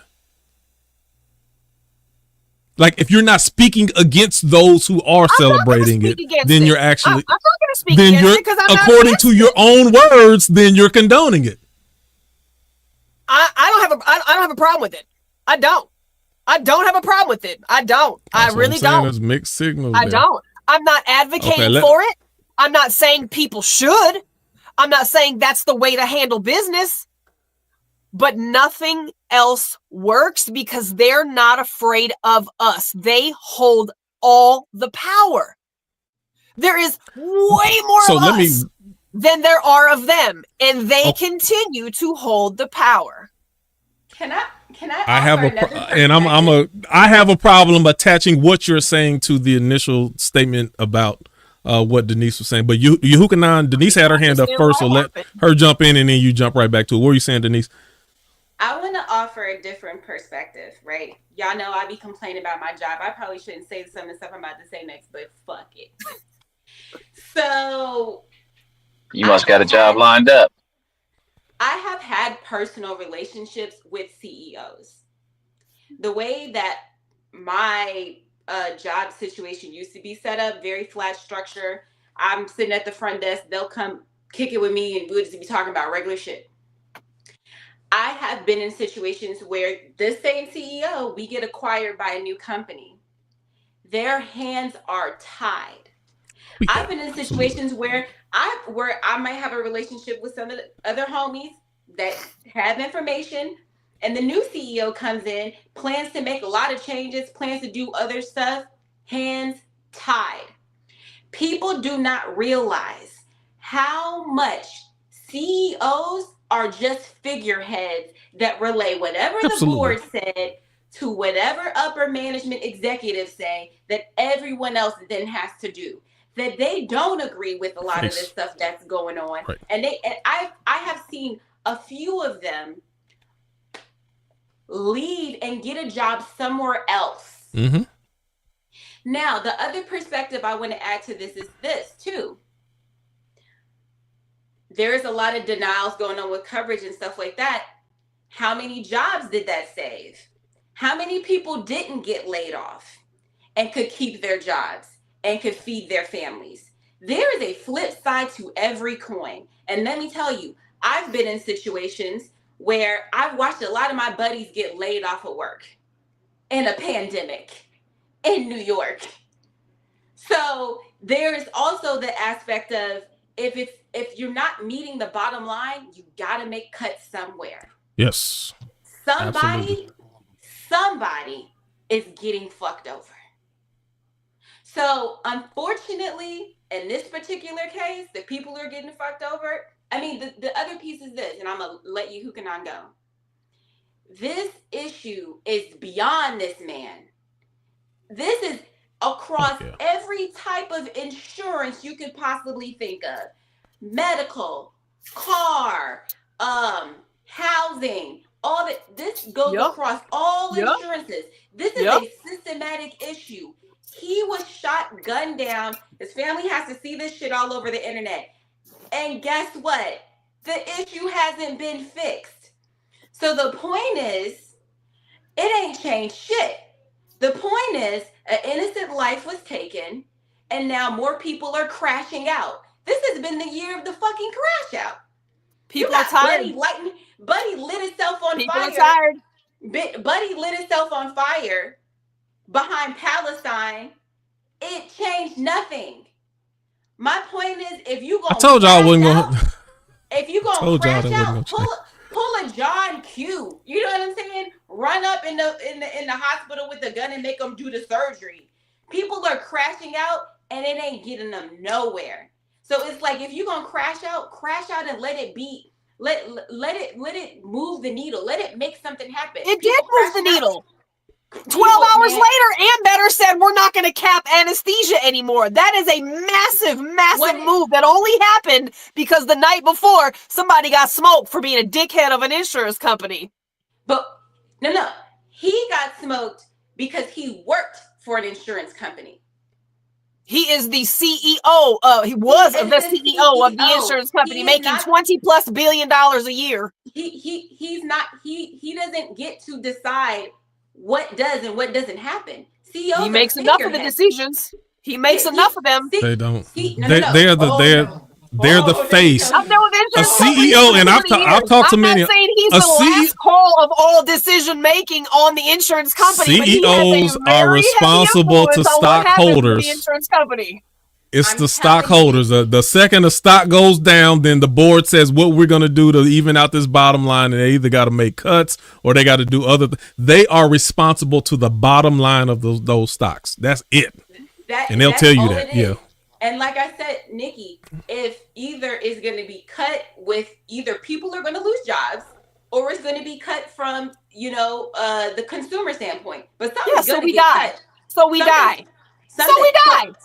So a man lost his life because of a system he did not create. He participated in it, though. We're all participating. He participated very handsomely. He participated. He was complicit in that same system. Very complicit. Had no problems with the system. He was okay with people dying. He's okay with you dying. He's okay with you dying. He's okay with you dying. He's okay with me dying. He's okay with our kids dying. He doesn't give a shit. He was complicit in that system. Even so for that you were okay with him dying. I'm not okay with him. I wouldn't have killed the man. I'm not okay with him dying, but I understand why this person said enough is enough. I get it. I understand it. I don't question why it happened. I'm not confused as how a person could think that way. If you've lost enough because an insurance company has crippled you or killed your family, eventually people say, fuck it. Some people do. Some people are a little loony-toony. They will go those directions. The rest of us usually just fucking get fucked up the ass and we lose.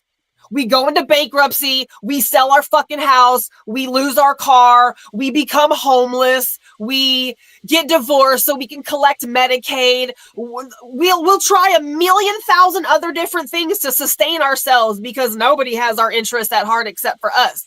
Most people aren't going to go kill somebody. Most people aren't even going to control their damn dollar. But for those that are like, you know what, enough is enough, I understand why they did so. I do. I get it.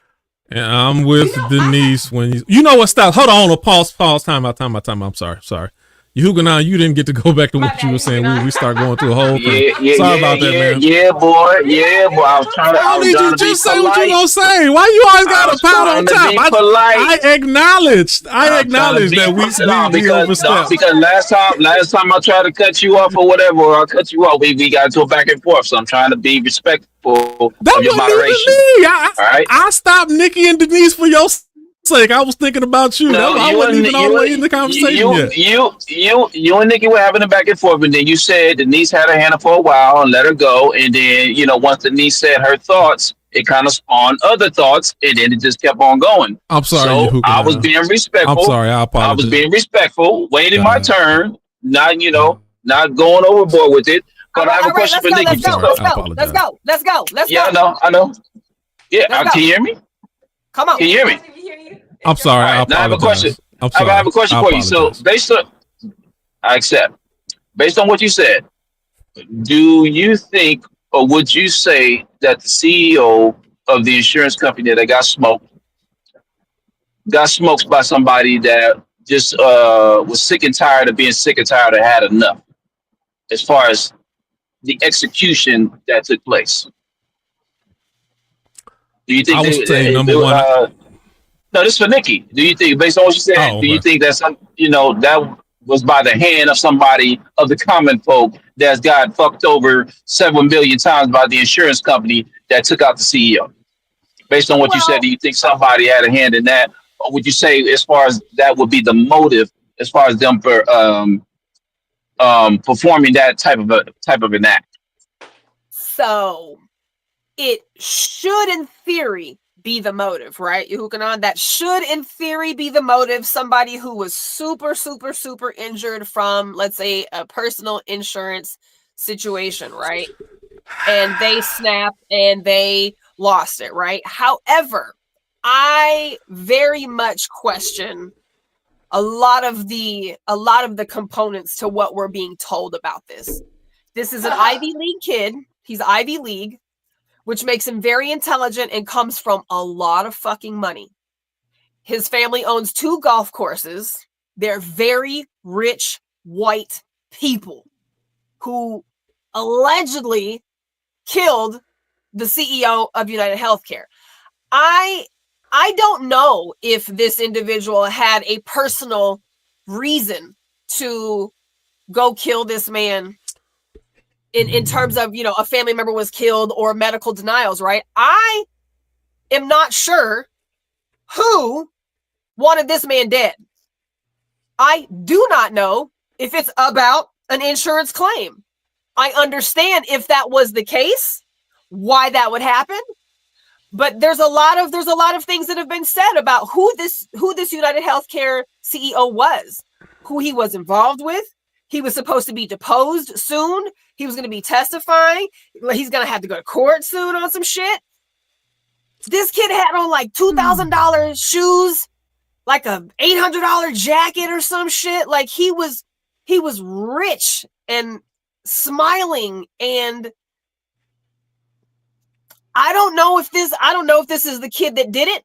I don't know who set him up. I don't know why. I don't know what the story is behind this entirely, but I'm not going to put my neck on the line and say I think it was because his grandma died because the insurance company denied them. So I don't know. So then that would lead me to believe that you're projecting then, Nikki. Since you don't know what it, let me say what I'm saying. Since you don't know what his reasoning is, and even based upon his background, it would be a lot less likely that it was that he needed certain type of care or insurance that he was denied, because his family, they can just skip the insurance altogether. They had money. But for you to speak about why someone may have done that, and you gave all of the reasons that the common man, that this person is not even affected by those same rules, that would lead me to believe that you are projecting your plights or the things that have happened against you as to why this person met his demise. I don't even have insurance. I have never had insurance in my adult life. So I'm not projecting. I'm answering the question as to why a person would do this, or why people are celebrating, or why people don't have an issue with this. I'm answering that question, and I'm giving the reasons. You saying that's just why people in general are celebrating. The regular person would feel that way. I am giving. Okay, so you weren't saying that maybe you weren't. This person's role may be. So you weren't saying the reason that this person may have did that was because they were thinking all these things. But I'm not that person, so I don't know why or who the person did. I'm answering but the you're just saying that Denise had asked about why or who or the celebration in society and shit like that. I'm giving all the reasons why I fully understand why a person would, but in this particular situation today, I don't know if that kid did. Right. And I don't know what else was behind that. I don't know. I'm putting my conspiracy theory hat on right now. Put it on. What if this man was a whistleblower, and now he was going to tell? That was my thought. About that was my thought. On. So then suddenly, first of all, I never heard of this man before. Never heard his name before. No one knows who the CEOs of any of these companies are. Yeah, you can go find out. But typically, the common man and woman and them don't know. So, for whatever reason, you know he's going to be in New York. And you know he's going to be in Midtown. Which, by the way, if you want to know what's in Midtown, Times Square is in Midtown. This is one of the busiest places you could potentially be in this city. At 7 a.m. on a work day. 7 a.m. on a work day for an 8 a.m. meeting in front of his building, no security. Come on now. That was a fucking hit. Well, to be fair, CEOs don't be having security like that for real, because don't nobody really know them like that. Yeah. You know what I'm saying? But he knew. But what I'm he saying did, but I'm saying there's rich millionaires walking around in LA and New York all the time, like jogging through Central Park and just doing regular people stuff, and they don't think anything of it. Not all CEOs are millionaires either. He'd been threatened. If I recall what I've read, I'm pretty sure he was, though. Up till this. So, but what I'm saying all this to say, what if he was meeting with whoever he needed to meet with because they was about to try to take him down, and he was like, hold on, I know some things, and I want to expose some things, and I want to change some things, and I done found out some things, and they were like, actually, no, you're not. And in fact, we're going to kill you, and we're going to put all of this on you. How do we know that's not the story? Because why is it that all of a sudden we have all this information about a man we don't know, and everybody's okay with demonizing? That is true. Man? You know how the American media works. Now that's what Kevin said. He was like, well, how do we have all this information on this person when the person who shot Trump, then they were so vague and they ain't really have no information on him. You don't even know what happened. Nobody said a word about that man, no funeral, no but all of a sudden they got all this information. Kevin was right about that. Yahukanon, you were saying? Yeah. I want to add to what you were saying, because I had that same thought as far as the whistleblowers. Because a lot of the times when somebody leaks out information that is deemed classified, they get clipped one way or another. And because there's information that they know that the powers above them don't want the general population to know. So once it leaks out, it's like you're sacrificing yourself, putting your life on the line, to educate the public on stuff that they don't know. Like as far as what Nikki was talking about, how these insurance companies get down, and not really giving a rat's ass about the citizens that they are providing these insurance company policies for, to protect somebody in case they go into any kind of medical condition where it's going to cost tens of thousands of dollars, and you have a buku of people that are dealing with these expensive medical bills, don't have the insurance don't cover this, that, and the third, so they got to figure out the way to cover the rest of it. So when you have somebody with a whistleblower like, hey, they doing something dirty under the table, they've been doing it for years, and they leak it out, all of a sudden they're like, oh, you ain't supposed to do that. They will set it up kind of like make it look like an accident, make it look like a suicide, make it look like this person is crazy or something like that. Like they will pull any kind of strings to cover their asses. And we've seen this time and time again, whether in television, film, movies, whatever. It is just a game that's being played, and they right now are the juggernaut. And if you try and go against the status quo, you will get clipped, i.e. whistleblower, i.e. those who are working on the inside and seeing stuff that they say I'm not supposed to see. Because you have, matter of fact, and I'll end with this, you have some folks that say they don't talk about this, that, and the third in the entertainment industry. They don't talk about this, that, and the third in the music industry or in war or whatever, because there's some stuff that they have witnessed and seen that they don't want to even talk about. It's because if they were to talk about it, the human mind wouldn't be able to comprehend what they've witnessed. So in retrospect, you have those whistleblowers that need to get their ducks lined up and in order before they start leaking information like that, or other ways they will get clipped. In this case, this could be one of them as well. The thing is too, like with me working with the company that I work with, if he just got there in 2021, in my personal opinion, you don't even know enough about this company to come in on some embezzlement shit. You don't know enough. You don't know who you could trust to help you embezzle money. There's way too many checks and balances. When you get with these big companies, there are way too many checks and balances. You got accounts payable people, you got the procurement people, you got legal, you got all these different groups. To embezzle money from a large company like that has so many checks and balances and audits and all that type of stuff like that, that's some deep inside shit. If they're saying if he really embezzled money or not, that's just a rumor I heard. I don't even know if that's true or not. But let's say that is true. Man, this started long before this man.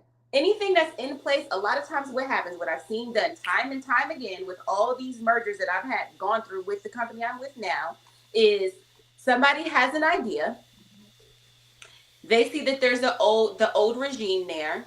They know the old regime's going to go against the grain. They're going to bring in a new person who knows nothing about anything, who has not worked for the company, that no one that got promoted, but someone who's from a whole nother company. They're going to plop them in and they're going to say, this is what we're doing. And you're going to execute on it. And you may know nothing about the past things or nothing. You just know that this was the mission that you were given and you just execute on it. There's so many times, I'm telling you, I would not be surprised if this man didn't know half of the shit that was going on, or really and truly not in control. He may know a lot of things, but you are not in control. I've seen it. I'm not even gonna tell myself that because I don't know. That's just assumptions. I'm not even gonna allow myself to think like that because that's just guessing, right? Like I'm gonna wait until based on we hear about what happens. I'm guessing based on what I have actually seen with people who are on the C-suite.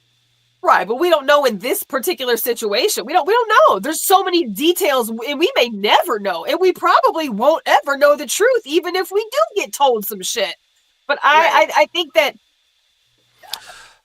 I don't know. I don't know. I'll pass. But that's why it goes back to it's weird and that we go in these directions when somebody was murdered. Like it's always almost like we gotta, instead of just saying, oh, that's messed up, it's like we try to find, was the person wrong or was it justified, or like you get like, I don't like, as much as I like having conversations about any and everything, I don't like the demise of a human life turning into a conversation about something else. I mean, I don't have no problem with it. I'm just saying general in society, how they like, that seems like a problem for me, because even in that, not condoning it or looking at other, you still lose sight of humanity when we start talking about this other stuff. When most people have been lost sight of humanity. We may lie. I think a lot of people lie to themselves. They like to think that they keep humanity in their forefront. But most people are not. Most people are selfish individuals that think about self first, and maybe some humanity a little bit later, or maybe I'll sprinkle a little bit of humanity here and there and I'll do a few good deeds here and there. But realistically, most folks ain't about that life. It sounds like a good conversation and it sounds good to say, but most folks are not. Most people are not. The humanity, society, we've been in trouble a long time. And we all been collectively saying it's only going to get worse. Absolutely. Hey, I want to comment on Q's point. And that's the part where... Hello? Mic check. Can you hear me? Yeah, you got to use it on. Yeah, I was going to comment on Q because he said something that sparked a thought as far as somebody that gets clipped in, and I'll just paraphrasing, I'm not saying verbatim, somebody get clipped in, we don't know much about the person, and it's interesting that a public figure, let's just say, died violently, and then all the stuff about their life starts to leak out. Right. And then, there is speculation as far as like the information, and everybody starts to formulate their opinion. And this is the pendulum effect. You're going to have people that's going to swing to the right and people that's going to swing to the left. But you begin to see that, the work that this person have done behind closed door that nobody sees, and all of a sudden it's coming out. Now it's going to be like, well, the question will come up, I would say, did he receive he or she, I would say, receive their just due as far as getting clipped, as far as all the dirt that they tried to cover and hide up? Was it justified or was it not? It's going to spark that type of conversation. but it opens the door as far as hold on one second. Can you guys hear me? Am I still clear? Yeah, we can hear you. We can hear you. Hear you. Okay, yeah, it opens the door um as far as what they were about in their private life that the public do not see, if that makes sense. And then Mm-hmm. so when that stuff gets to leak out, it's like, oh, he's a dirty mother, or he was a good dude, he was a humanitarian. That was so you get to pick your side as far as whether this person deserved what happened to them or not, based on the information that is leaked out about their private life and things of that nature, so forth and so on. You know what you're hooking on? Yeah, I don't like that mindset. I think this. There's a couple of ways to look at what you just said, right? There could be people who are looking to justify why they don't feel bad, and then there could be people looking to come to terms with why they feel upset about it. It could be a coping mechanism for all we know. Seeing someone lose their life is just not something that we should all regularly be seeing, but we have been for some time now. As much as they showed murders all over the internet for the past, I don't know, damn near 10 years. Since You the know what I internet mean? existed. Yeah. So it's we have become desensitized. And my fear with becoming desensitized is, how are we going to treat each other moving forward when murder is a casual conversation? Because we're not all murderers, and most of us are not just going to go commit murder.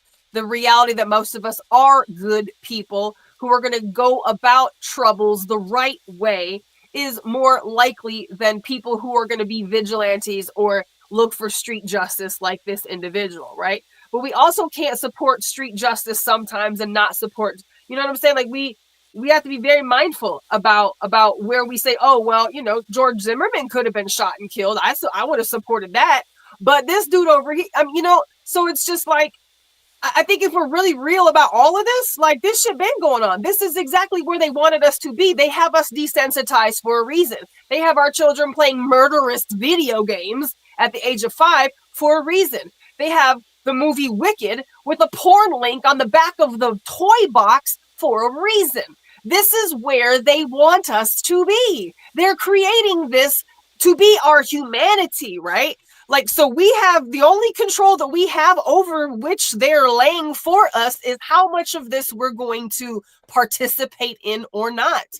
And whether we are participating willingly or unwillingly, until we shut every television off and never go to another movie and don't listen to music anymore and don't get on the internet, we're going to be inundated with these things and this imagery and this desensitization and this sexualization and this complete disregard for anything that's actually good, honest, moral, ethical, right? That isn't even our country's founding philosophies. This is America. People are just tired of being fucked over. And some people are just saying, enough is enough. Now, are there other ways that they could say it? I'm pretty freaking sure there's other ways that they could communicate that, right? But most folks have tried every reasonable avenue that they could to remedy something the proper way and continued to get shut down.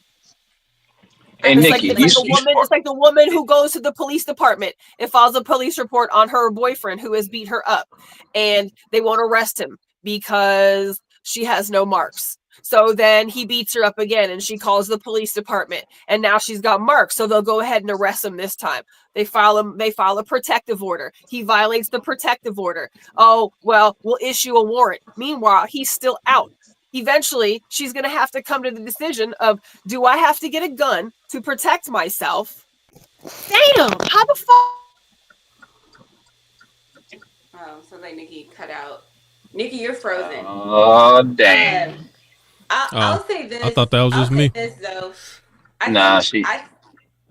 She's frozen. Nikki, you're frozen. I don't know if you can hear us, but I'll say this. I think it's lazy. I think it's lazy. Being like, oh, I don't like this thing, so I'm gonna go crash out. I'm gonna go run my car into the dealership instead of go to court or do whatever. Like, I'm gonna go run up on the CEO and shoot him in the head. It's lazy. What's not lazy is I went to Oregon. Like, I went to this maybe like 2 years ago. There was like this anti-gun violence campaign, right? And there was this woman who lost her child to gun violence. The very lazy thing could have been retaliation.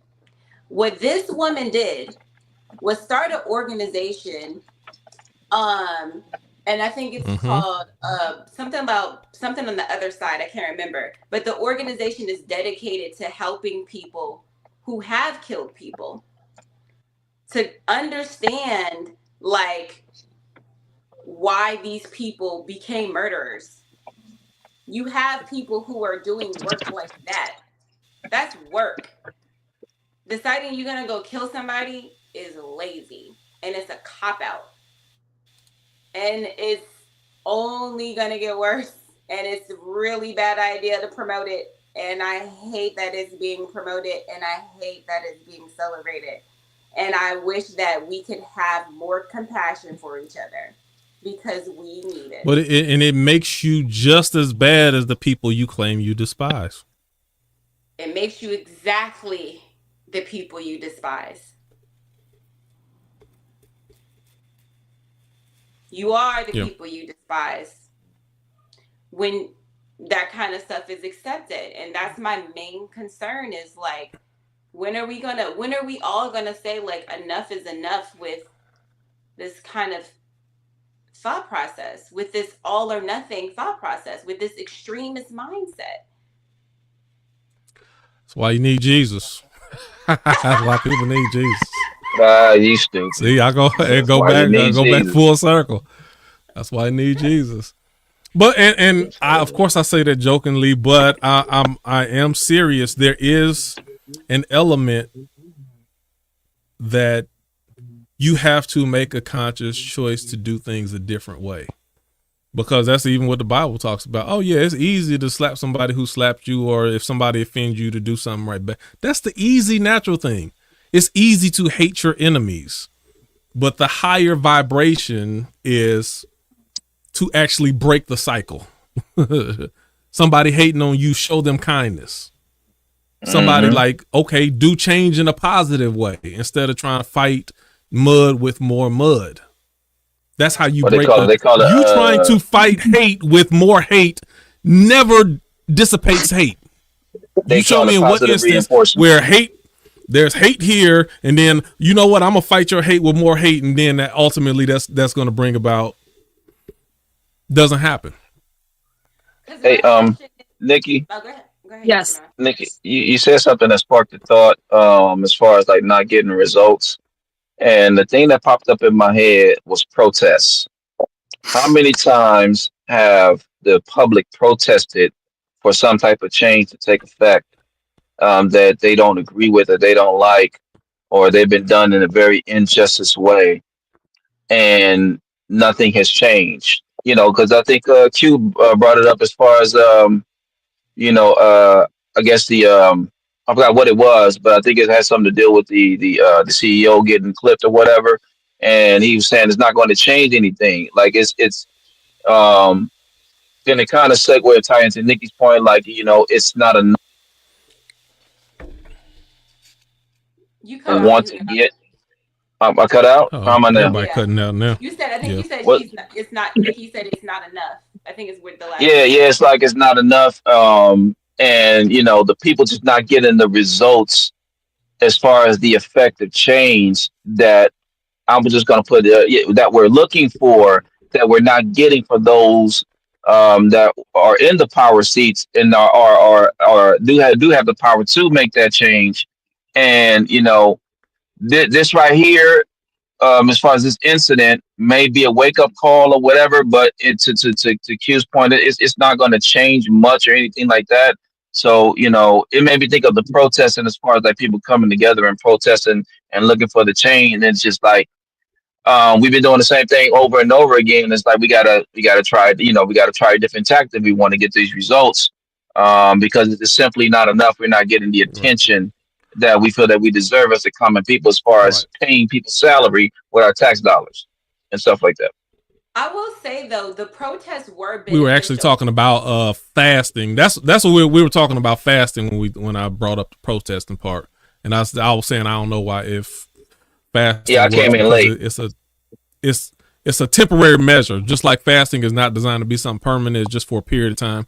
Protesting is not something that's a permanent staple that's going to bring forth permanent change. So people, while they're angry, upset, or full of emotions, they will protest. But when those emotions dissipate and go back to normal, if you haven't forced any type of law to be changed, if you haven't withheld your dollar like Nikki talks about, then you won't see permanent change.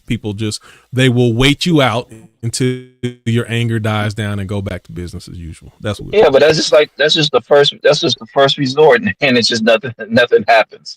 That's like the first thing. Oh, we'll protest, and then it lasts for. That's what we were talking about. Like, if you start fasting, then you need to see what you can take permanent after that. Like, okay, maybe I'm gonna start fasting for food, but what can you take? What takeaway can you do from this fasting? What can you take? I'm going to take from that, from the fast? Add this to my diet. See, your diet is a permanent habit that you practice. Just fasting is something temporary. So if protesting, what do we want to get out of protesting? What are we going to go to? How are we going to force change? Either by going to through our representatives, or going attacking big business and their dollar and forcing change. Like, you gotta look for the permanent fix and not just protesting itself. Right. No, I agree with that. It's one thing. All we gotta do is one thing. All we gotta do is one thing. That's Wow, it. I ain't gonna say it. Hold that dollar. One thing. Ain't gonna happen. We don't have to shoot people. We don't have to cancel culture. We don't have to hashtag. We don't have to.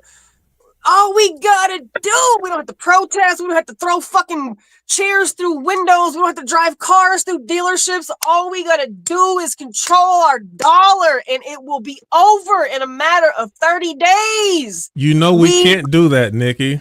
Yes, we. You know why we can't do that, Nikki? No, we can't. You know why we can't? It's a choice. It's a choice. It's can. Yeah, you can. Yeah, you can. It's a choice. You know, I'm gonna tell you why we can't, and then Denise, whatever you're gonna say, tell me if you agree. Tell me that you can. The people. Can. I'm gonna tell you why we can't. No, we can't. I think we can, though. Anti-Obama. No, we can't. And I'll give you an example of that strategy as well. Go ahead, Nikki. Okay, so let me tell you why we can't. I'm gonna tell you why we can't. Justify why you won't, but we can't. No, okay. We'll see who I'll give you an idea why we can, but go ahead. We the people do not own any media outlets. If you do not own any media outlets, then you do not have the ability to rally on a mass schedule, on a mass level, to impact the change that you're looking for. The media and the powers who control the media have the ability to silence your voice anytime they want to, and restrict how your information flows, so you cannot be in lockstep. I'm telling you. Until we get a mainstream media outlet that we actually have control over, it will never happen. Denise, what are you gonna say? That's an excuse. I think that the dollar is one aspect of it. It's not the whole thing. I think it's going to be it would be the way to get their attention probably the most. But like, for example, with this healthcare situation, that is such a anything else. They don't care. They don't care about anything. There is no currency other than currency. That's the only way that they're going to decide to say, oh, hold on, wait a minute, these folks is talking to me, is when my pockets start to get light. Right, but that only is going to control but so much. For example, what I'm saying all that to say, like, I had United Healthcare at one point before the merger, right? And I can't be like, fuck United, because I need to get that pap smear. You know what I mean? And I can't just not sign up. You know what I mean? Like, because like you said, now you get a fee for not signing up for your insurance. And so it's like all these things that are working in conjunction with each other, that even if we withhold our dollar, that is one aspect. We need to get in. We need to see how the system works in order to dismantle it and make change. Because we can't make change from the outside of it. But I do think that the withholding of the dollar is going to be the one of the bigger attention getters. But to actually make the change itself, there's so many other aspects and so many other things that have to be done. And I think that we have to stop being so scatterbrained. And I say that because, again, we be so focused on what's going on overseas and all this other stuff. And yes, these things are important. But how are we going to help some people overseas when we over here struggling and don't got our shit together? They don't care. So it's going to be like, we have to, at some point, stop hopping from issue to issue. And whatever your issue is, pick your issue, stay on your issue, and focus on that issue. But as long as everybody's trying to do everything, I don't think we're going to get anywhere. I think people have to be okay with saying, my mission is anti-gun violence. That's my mission. That's my focus. That's where I'm putting all my energy into. And it doesn't have to be that way all the time for everything. But if it's like, I'm over here, then I'm over here, then I'm over here. Well, then who's handling this thing over here? If you done hopped here, and here, we need to figure out what is our focus going to be. We don't have a focus. It's always whatever's in the news, whatever's in the news cycle. The focus is changed. How do we get there? We control our dollar. They're not going to move until until their bottom dollar is affected. So to your point, you said, I want to talk about United Healthcare. Fuck them. I need my pap smear. I mean, there's an alternative, right? One, we can choose another insurance company if you absolutely must, right? I understand that there's a lot of law-abiding. Just as bad as United. I understand there's a lot of law-abiding citizens who are going to get the insurance, and they're going to pay for the insurance, and they're going to be afraid of the fine at the end of the year, and they're going to pay their taxes, right? But there's a lot of people who say, I'll just take the fine. Fuck it. I'll take the fine. You're not going to force me to have insurance that isn't going to provide any coverage to me. They'll just take the fine. Or you have people like me who say, fuck all that, who don't have insurance, who will go to Planned Parenthood, who will find a clinic, who will take care of my health, who will try everything humanly possible to try to take care of my insides so that I don't have to become pharmaceutically dependent upon that system, and will say, I'm not paying my fucking taxes either. I'm not doing this, I'm not doing this, I'm not doing this, I'm not doing this. Does that make things hard for me? Sure, absolutely. But if a collective of people... If a large collective of people eventually said, I'm not doing it either, if tens of thousands, if hundreds of thousands of people stopped paying into insurance, stopped paying into taxes, I guarantee 700 and something billion dollars would not be getting shipped over to Ukraine while everybody here is fucking going in foreclosure and repossession and getting divorced and depressed and shooting themselves and other people because we're losing our fucking minds here. Because we are here on our own. They don't care about us. Republicans, that's Democrats, not a doable thing, Nikki. All of them people, it is very doable. You just won't. And that's okay. There's a lot of people that won't. No, there's a lot of people that won't. You're speaking. Go ahead. I'm gonna hop on Nikki's revolutionary train here because I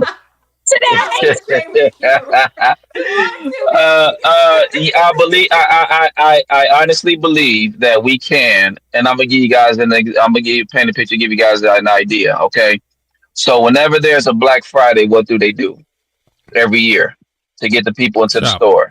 They launch a campaign, they advertise it. So the point, and also ads for like the election of the presidency. So we got to take what we can and learn from those who we see before us. So as far as like their strategy, get a team together, launch a campaign, get the people's attention, bring out factual information, because at this point it's all about education. If you start to educate the people in this, and And one of those things is the media outlet.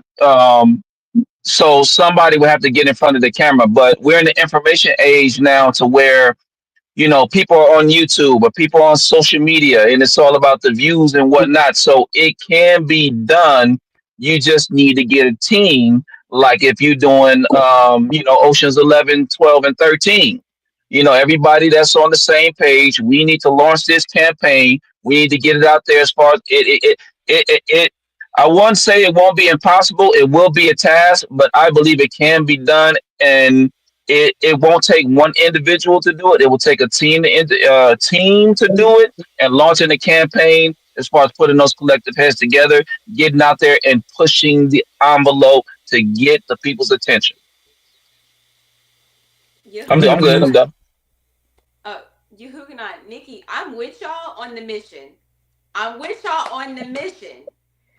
My problem with the mission is the execution of the idea, because I can rock with you on that one. It's one thing to say we're gonna withhold our dollar and then put it where. What are we gonna all collectively agree that, like, how are we going to all collectively agree on where we're not going to spend money and where we are going to spend money? Then how are we going to collectively agree on what are we asking for? Okay, we want change. For what? What is it that we want change? How do we want that change to look? But there's a million things that a million people are going through that is not the same. Like, Nikki, your son and his health issues that he has, very different from, like, I don't even know what the process is like, insulin, things like that. Like, I have no idea what that's like. Then I got fibroids, PCOS. I got to be on my insurance. I done had to get MRIs. I done had to get biopsies. I got to get, I got to be on insurance. Because if not, like, the pain's getting worse. This shit is, like, it's so many things that go on that where it's like, it would be worse for me as an individual to make that particular decision, to not do the insurance thing. But I could be like, are we not buying Coke no more? I could do that. Or we're not, you know what I'm saying? Like, it's how do we all collectively do something that we can all agree on that will be beneficial for the whole, but not fuck over the individual. I have a question. Denise. Denise, I have a question. Mm-hmm. Who when you say we, who are you referring to when you say we? Shit. And that's the thing. For me, we is the common folk. To me, we is anybody going through some shit. The little people. Whoever can identify with whatever we is. Like, whoever can relate to the issue. No. We can't say whoever. You have, if we're talking about withholding $1, we have to know what is the size of the dollar that we're actually withholding. The people of and color, if you don't, the minority group, the people of color. Okay, so hold on. So if we're going with, are we just going with people of color? Is that what we're gonna go with? Is that the we that we're talking about? You have to start somewhere and build upon that. It's like starting a foundation and building on that. You can't just get everybody into the pot and then expect it to work. You have to start with one's portion and then have it grow into that. The plan is start off and eventually bring others along. So they can. So it's like an earthquake. The epicenter is where the earthquake takes place, and then there's a radius where everybody's affected. So we can start this chain reaction, a chain of events, as far as like, okay, focus on this group of people, and then once we get that together, once we get that in line, let's bring in this other group of people, and then once we get them, we start linking up until where everybody is coming in collectively and benefiting from the plan that has been put in place. But we have to start somewhere. We can't just, I'll just end there. Now, is that what you agree with that, Denise? We start with all black people. Where's the we? I'm trying to find the we. So this is to my point from earlier. Everybody got to pick a mission and focus on that mission. If your mission is black people, let that be your thing. If your mission is women, let that be your thing. And then groups. That's overlap already. Then groups. That's overlap. Are you black first or are you a woman first? That's overlap already. First. We had discussion. But everybody may not see it that way. But what about the black women who see the agenda of a woman before they see the agenda of being black? There's overlap in that. Now you have divided allegiances. Then they should go to the women's group and build on the women's group. I'll be over here in the black group, building on the black group. And when we have got something substantial going on where we then feel like we can start to collaborate and join forces, we can then do that and build numbers that way. But you got to know what your thing is. I got to know what my thing is. So when we do bring our numbers together, we can say, okay, we're bringing our numbers together. So that contradicts. I can't remember. We definitely need this. Now let's go ask. That was who was that? Nikki or Yehukanan was saying one thing. We got to focus on one thing, and now you already talking about 2 or 3 different things. I didn't say we had to focus on one thing. I said it. We had to do one thing. Okay, so Yehukanan said that. We only got to do one thing. And to Denise's point, I mean, yes, I'm sure that having, fucking topic points, right? Like having streamlined, purpose and goal is obviously easier to try to get together a collective group of people, right? No doubt about that. I haven't even gotten that far. I'm just saying, control your dollar and watch it happen, right? Like it's literally so Nikki, that easy. What? Nikki, will it ever happen? Damn, Q. Will it ever happen? Prior to this dude getting smoked in the street, I probably would have been like, no, because Americans are fucking weak, man. They're sheep. They're weak. They're addicted. Their appetite is convenience. Their appetite is to be rocked to sleep. Their appetite is saying that for 15 years now. Being okay with being lied to, like their appetite is okay with living in fucking delusion, right? I would have said that, and I think that a lot of people are still and will, because it's just easy. It's fucking easy. Being a revolutionary takes work. Change takes work. Affecting change takes work. Doing something takes fucking work. Doing nothing is so easy, and that's part of the reason why we are where we are. But prior to this dude getting smoked the other day, I probably would have been like, yeah, it probably ain't gonna happen. Within my family, my kids know what's up. And that's all I care about, right? I'm not gonna change the fucking world. But as long as I plant the seed within my family for them to be the type of people that I would want to run this place, cool, I'm okay with that, right? I'll come here and talk my shit and say as much as I can every Tuesday. And who knows who hears me out here in, the internet land, right? But after this dude got smoked and seeing all those people celebrate, and seeing all those posts about people who are like, man, I still don't think that there's enough people out there who will be willing to go that direction. And I don't think that people need to die. But I do think that people need to have a fucking wake up call. And I was happy to see that Ambetter 12 hours later said, never mind, we changed our mind. We heard y'all. And I was happy to see LinkedIn CEOs taking all their personal information. And I was happy to see them be a little bit afraid, because they have held the cards from day one. They won. And they're probably going to continue to hold the cards because there's too many of us who think that we could never do anything different. But there are a lot of us out here who do not sign up for that bullshit, who are with the shit, who are with the shits. And wherever y'all at, come fuck with us. We ready. Let's go. What? You got my revolutionary tip tingling right now. I'm just gonna quote a movie though, man. I'm gonna quote because something Nikki said, something that spawned another thought, and it goes a little something like this: people shouldn't be afraid of their governments. Governments should be afraid of their people, because there are more people than government officials. Yep, and they got it, and they got us thinking it's backwards. I don't know if y'all remember a couple. You just need somebody to spark it. A good 6, 8, maybe 10 years ago, I don't remember. There was a show that had come on television, and we talked about this back then. It's obviously way before COVID. It was called Designated Survivor, and I don't know if any of y'all have ever caught an episode of the show Designated Survivor. Yeah, I used to watch that. I watched it. Kiefer Sutherland is one of the main characters. It's a great fucking TV show, and I'm sure you can still find it online. I don't know if it's still going, but I know they're still playing it online. I saw the very first episode and my jaw was on the floor. Do I advocate for the entire White House building being blown up? No, I don't. Do I advocate for everybody in there? You've been doing these backwards prefaces all day. Do I advocate for everybody in there? DYING? Don't. But they burnt that bitch down to the ground, and the boss of HUD was the only person that survived this entire White House explosion and became the president.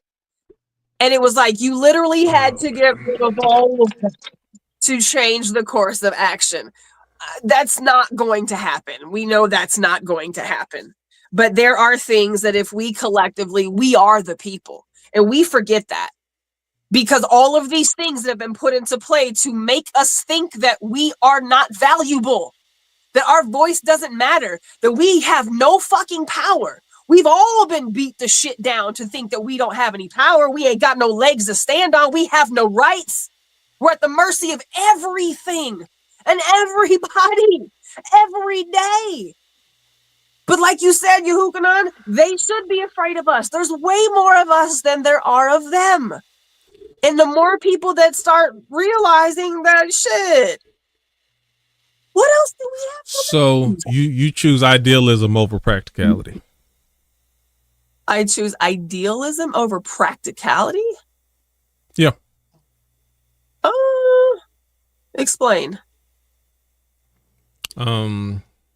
You put more stock, or you lean more toward the ideal of what could and should be over what your eyes, ears, and recent history has shown you. Practicality is, so idealism says if we, then this can happen. Practicality says, based on everything that has been shown to us up until this far, there's the only logical conclusion for me to come to is that it will be more of what we've been seeing. That's practicality or pragmatism. Pragmatism is ideas based off of life experiences. In my life experience, there's nothing, let me just say it like this. There's nothing in my life experience that, like, and that's why I always get caught up on the, if we all, I don't have history to show that we all on a mass level will get together for long-term change.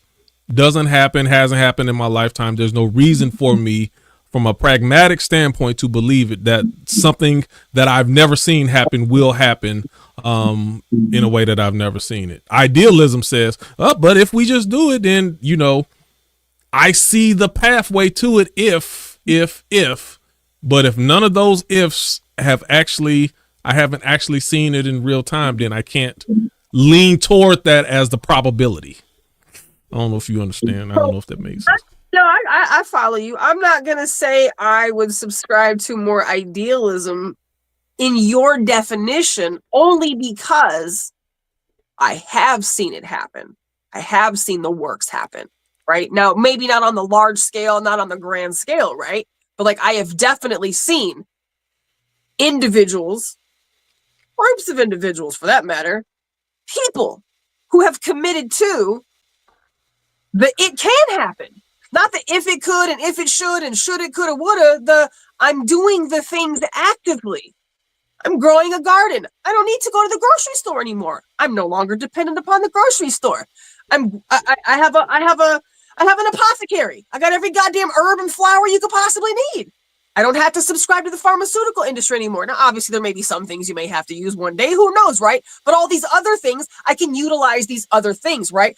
So I've seen that people put things in play in their own personal life, commit to those things. But that's not idealism. That's pragmatic, because You've seen these things happen. You've seen people decide, hey, I want to grow gardens. I want to eat better. I want to do certain things. That's not a hard thing. I've seen that too. And I actually agree with that on a personal level because I've seen it happen and I know it's doable based upon the experiences of people around me that I've known, seen, and do it. But in a mass setting, I've never, then that means it's possible. So when you say it's possible, but it's something that goes back into idealism when you're talking about what's possible, even though I haven't seen it done on that scale. That's where it goes into appetite, whether you're willing to or you're not willing to. That's it. That's it. And I understand why some people don't. But I come from people who do. So I understand. I understand where you're coming from. I totally 100% understand where you're coming from. And it's easy to believe that to be the case. But for me, I do the shit. I live the shit. I am the shit, right? So like I can understand your perspective because you're not doing those things.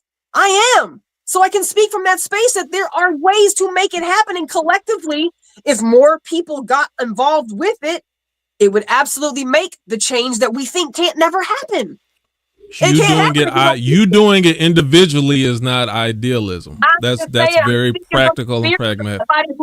Somebody who does it and knowing a large group of people who also that's pragmatism. Groups of people who want to do it, it's very possible. But what you're talking, so hold on. What you're talking about on a mass level, when you're talking about upheaving the whole healthcare industry, you've seen things like that done. You've seen and experienced things done like that on that level. I've seen people create private practices that are cash based. That's not what I asked you, Nikki. There are always alternatives. There's always an alternative. There is always an alternative. That's not what I'm asking you. Have you seen it on the level that you're talking about? There could be change. Have you seen it done at that level? An insurance company change? Because the major insurance, the major health care companies, have you seen people get together, even if it wasn't the healthcare, say it was some the billion-dollar companies have changed and they've rearranged everything that they've done and how they've done it based upon the people standing up and pushing back against it. Have you seen that happen? And Better just said we're not going to cap anesthesia because somebody smoked this UHC guy in the street. I seen that happen this week. Yes. Okay. You know how many hundreds of thousands of subscribers are with Ambetter who no longer are now going to have to worry about how long their insurance company deems their anesthesia necessary? Yeah, that doesn't support your argument. Nikki, that doesn't. Somebody shooting somebody in the street is not what you were talking about when you were talking about collective group change. That's not the same thing. But you asked if I've seen it happen, and that definitely happened. I don't think you're catching my point. If that plants the seed in more people's head to make decisions about their coverage, to make decisions about where they spend their money, to make decisions about whatever, then that was a catalyst for that to happen. Yeah, I don't think you're catching what I'm saying between as far as. I think that's all right. That's all right. I think what Q is saying is you have seen change in a smaller scale. Like you've seen people make changes and go against the grain and go against big corporations and whatnot on a smaller scale. But he's saying, have you seen that on a large scale, the same thing done on a large scale? Like in the way that we want things to happen, have you ever seen on a large scale that same thing?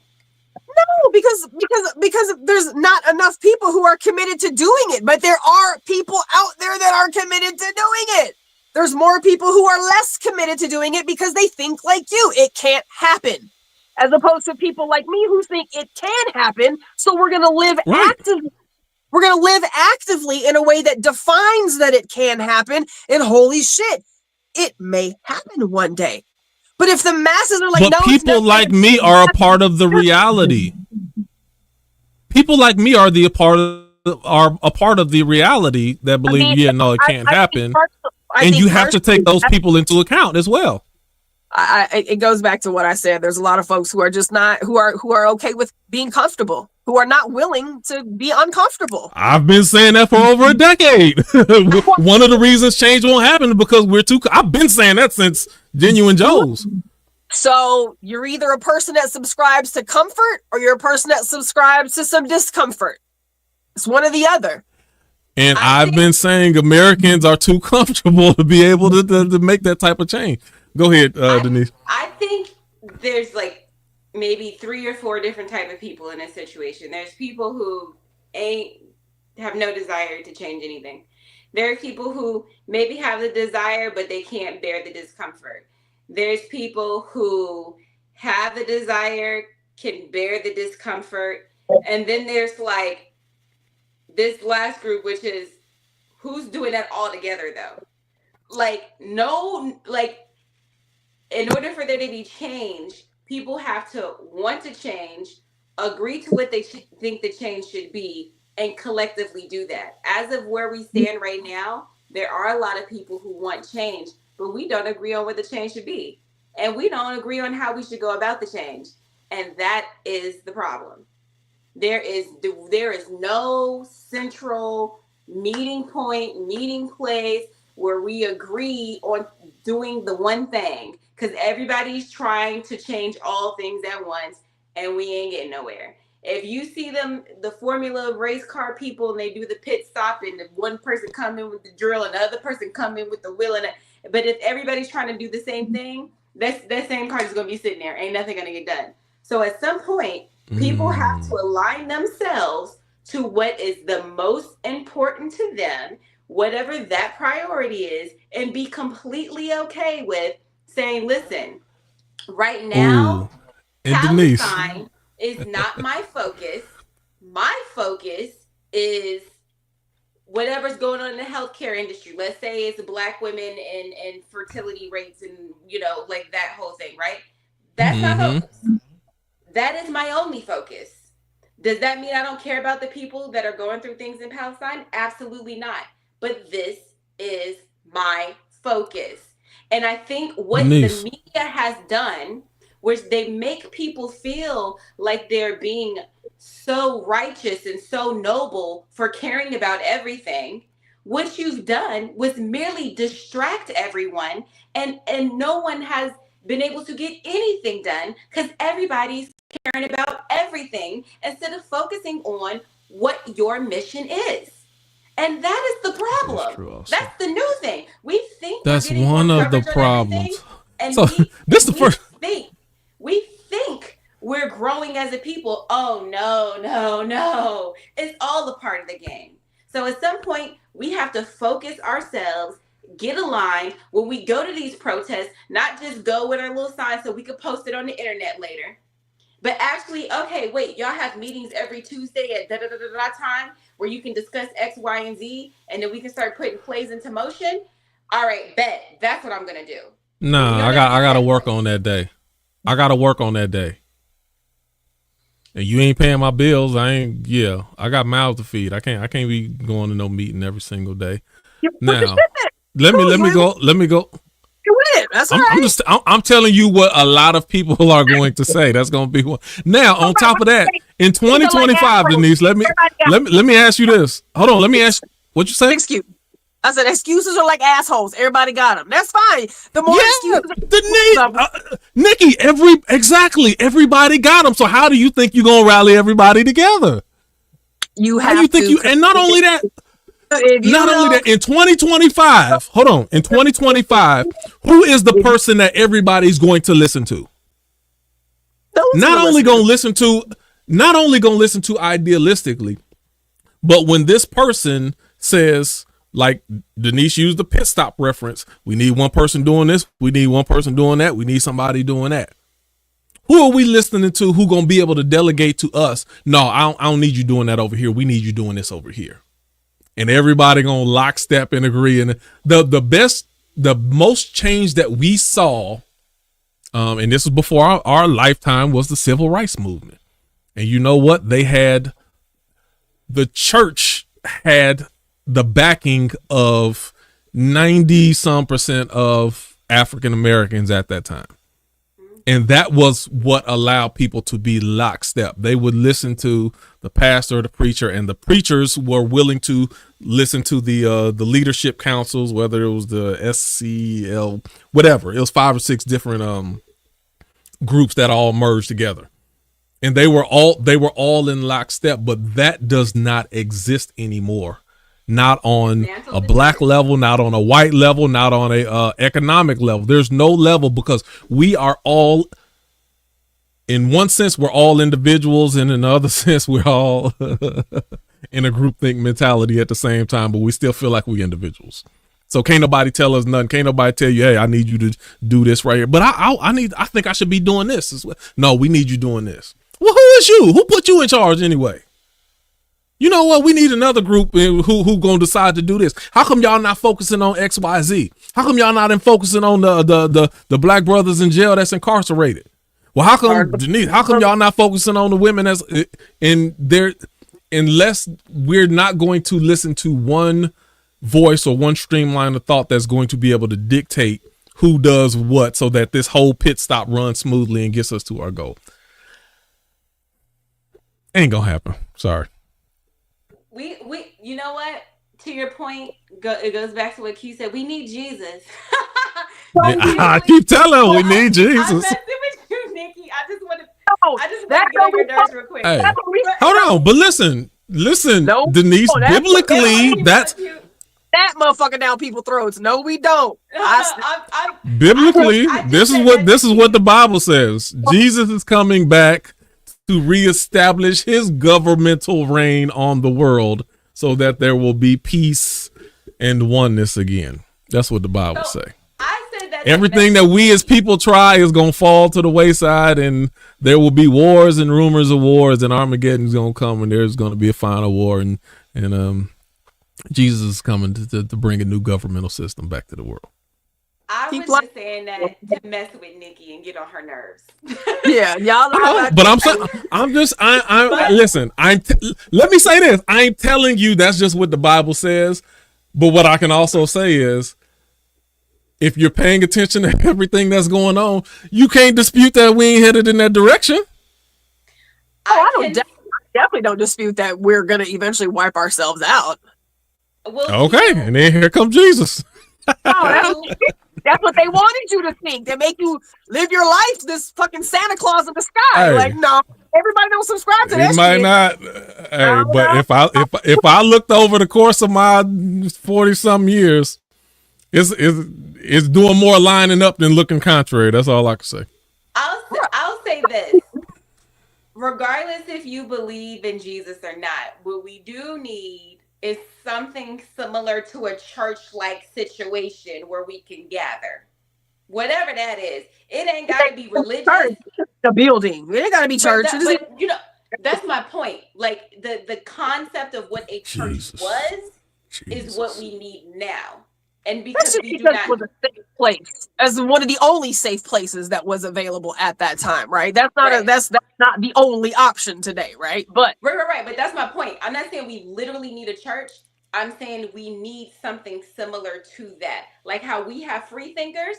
How many countless conversations that we've had, minds that our minds have shifted. We've helped shift other minds and things like that. In my personal opinion, this is work.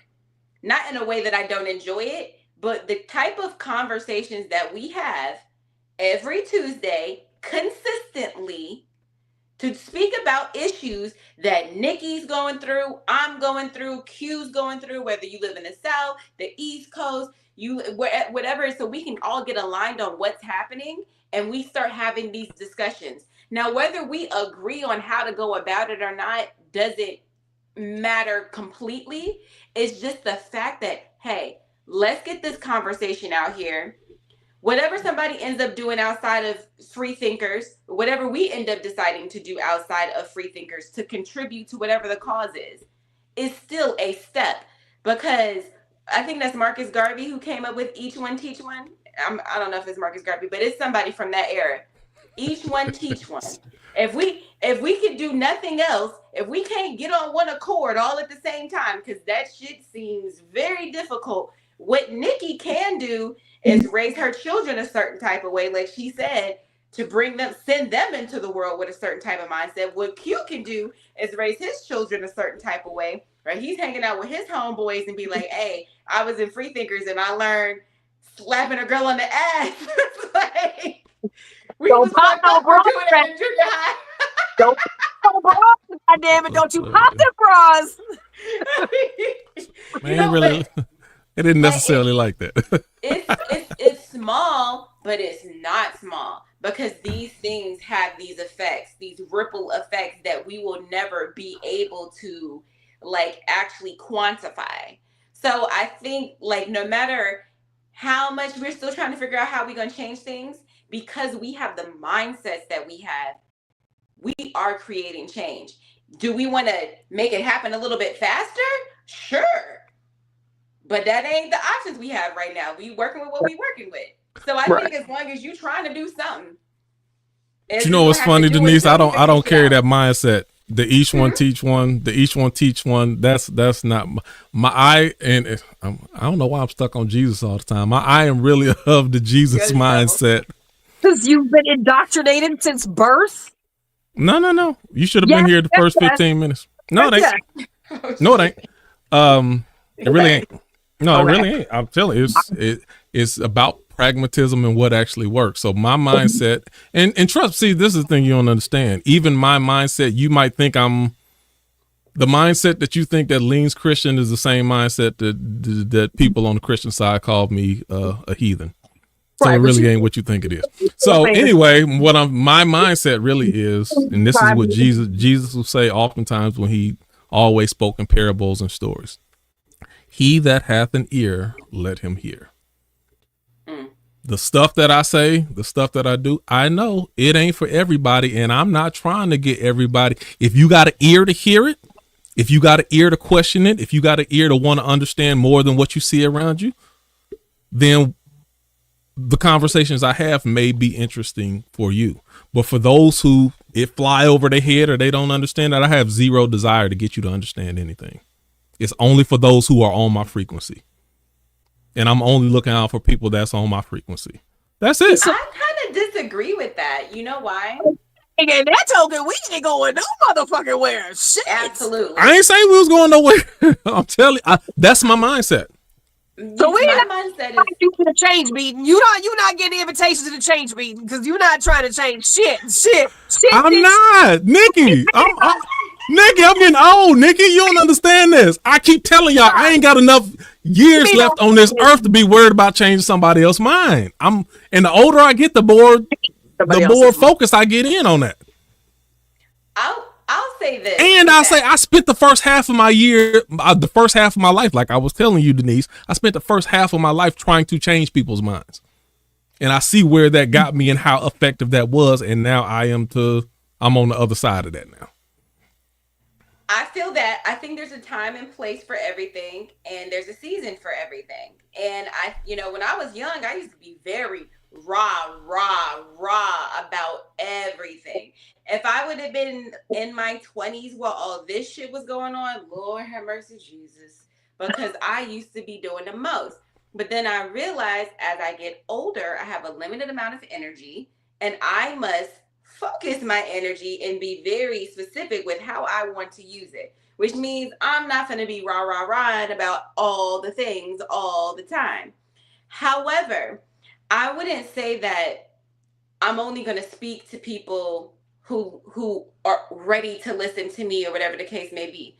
Because whether you're ready or not, or whether you agree or not, or whether you're willing or not, when it's time for me to give you this work, you're going to get this work.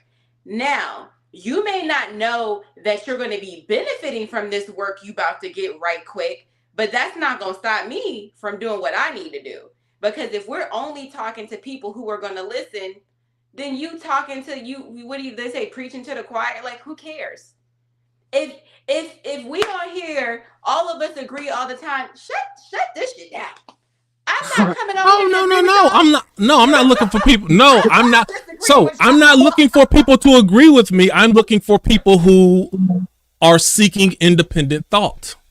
So if you see, I'm not trying to pick on you, Nikki. I'm challenging people's mindset of having independent thought. So when I question you about certain things, I'm like, all right, well, what the free thinker in you say? Like, I'm challenging your thought. I'm not trying to get you to think like me. I want everyone to think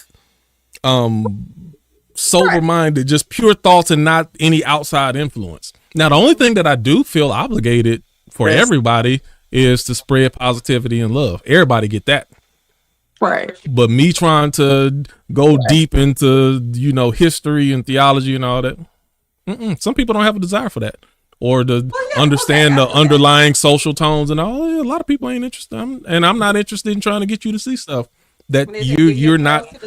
Either you'll never have a desire to see, or you're just not at the place to where it may not affect you right now. You don't desire it right now. I don't have a desire to try to make you see anything. Just like somebody couldn't make me see anything until I was ready to search for it. Right. Do you feel like you got seeds before you were ready to search?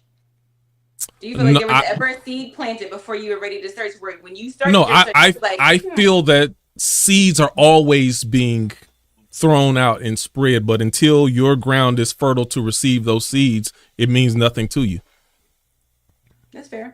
Oh, I don't know. You gotta be ready. Well, you do got to be ready. Okay, let me go to 12 step with you, Nikki. What's the first one? Hey, you got what's the first thing? You got to admit that you got a problem. Is that the first thing? You do got to admit that you're powerless. Absolutely. That's the first step. If a person doesn't admit that they have a problem, none of the other steps is going to make a difference. So let me tell you, they have not put themselves in position to actually receive the seeds that's being thrown at them or being attempted to be planted. One of the things that, my dad died with 36 years of recovery, which doesn't make him a pro by no motherfucking means, right? But I've seen a lot of recovery since I was a little girl. I've seen a lot of death since I was a little girl. But one of the things that has always been like a standard, right, is when you get into recovery, whether you go to treatment because somebody forced you or you got arrested again or you're ready to get some treatment, people who are not really sure if they have a problem yet or not really sure yet, we would tell them you got to go to 12-step meetings 3 times a week.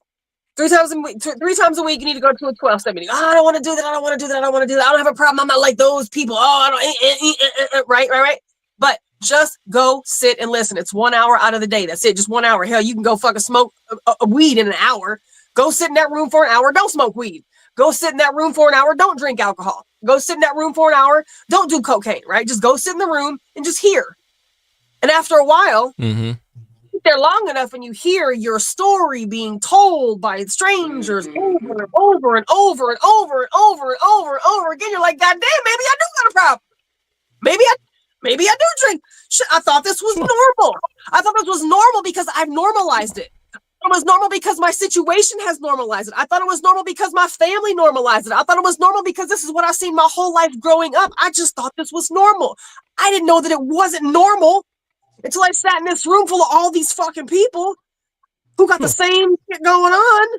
But this don't normal behavior. This is not normal, healthy behavior. So to your point, yes, you do have to want, you do have to accept, you do have to acknowledge, you do have to admit, absolutely. But sometimes you just have to let them seeds be thrown.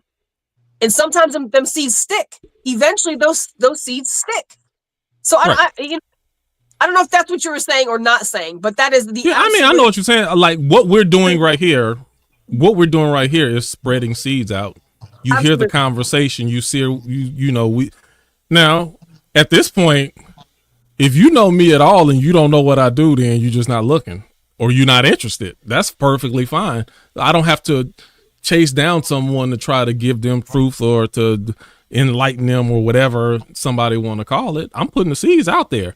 So if you put enough seeds out there, whether it be information, discussion, love, positivity, it all, and I get the DMs. I get people who reach out to me all the time because I put the seeds. They know that I am a space that's safe for them to reach out to. I'm going to say I'm proud of you for not consuming milk products anymore. I put them seeds out. Oh, you stop bringing them seeds. There you go. Never want to stop drinking no milks, quit eating that ice cream and them cheeses, but eventually. Oh, you know what? I sure ain't stopped at ice cream. Well, you know, I don't drink anything got a lot of sugar. I just don't do that anyway. But I do like ice cream still too. I don't eat a lot of it. I don't eat a lot of it though. And ice cream is the shit. But it is, you know, I don't know. To your point, now you got my mind really thinking about fucking mobilizing. You know, like, okay, we can talk and talk and talk and talk and talk. We've been talking for 7 motherfucking years. We've been talking and talking and talking. So maybe it's time to mobilize. Was you there when we tried to do? I don't know. Was you? I don't know if you was there, Nikki, but Denise, you might have been there. We had we was at Genuine Joe's, and it was something happened. You know, police was killing some black people. It was something happened. We had a gang of people there. It was like almost 20 people there. I'm like, which is a conversation nightmare. I can't remember what it was about, but it was all these activists and all these people that showed up there, and it was like, so then Selah, she was like, all right, so what we gonna do after this, and what we gonna, I was like, we ain't doing nothing. I said, our job is just to bring forth the conversation and to help people express their conversation, but all this mobilizing and moving, that ain't what we built for. There, I mean, there's certain people, if that sparks something for them, then great. But our space itself is not designed to be any type of movement other than a movement of thought. Mm-hmm. Knowing your mission. Now, let's suppose you tried to be in the mobilizing business, knowing that that's not what your mission is. I've been knowing that for a long time. But suppose you did do that, right? And now we ain't free thinking no more. And that done fell by the wayside because that wasn't even your mission in the first place. Yep. We gotta pick. We gotta pick what our thing is, or we gotta know what our thing is. Well, we will always free think around here. We will always, regardless of where I I'll be trying. I'm trying. I'm working. Me and Jesus working on Nikki, trying to get him. Not gonna happen. But I want to say, I think this was a phenomenal fucking conversation. I really do. I think this was great because no, it's good. I think it was very good. You know, we were able to speak very candidly about things that were passionate to us. And, you know, I don't care what any of us say, what that little number up there says, how many people are watching us. This shit gonna hit tonight. This gonna hit tomorrow. Sure. It's gonna hit, you know, and to that point, I don't know, maybe that's why my furnace is constantly on because people like me, we celebrate little shit, right? We celebrate when people stop fucking drinking milk. We celebrate when people put the bottle down. We celebrate when people stop having fucked up relationships and accepting nothing, right? I was hurt too. We celebrate when people say, you know what? I'm not finna go to Chick-fil-A no more. I'm not gonna support this establishment no more. We get excited about shit like that because you weren't doing that before. And even though it might not seem like it's a big deal and it's not going to do anything collectively, it's a ripple in the universe. And then ripples don't stop. Somewhere that ripple may become a wave. Maybe it doesn't. I don't know. But for that person and their immediate people, you know, my family thinks I'm fucking crazy. You know.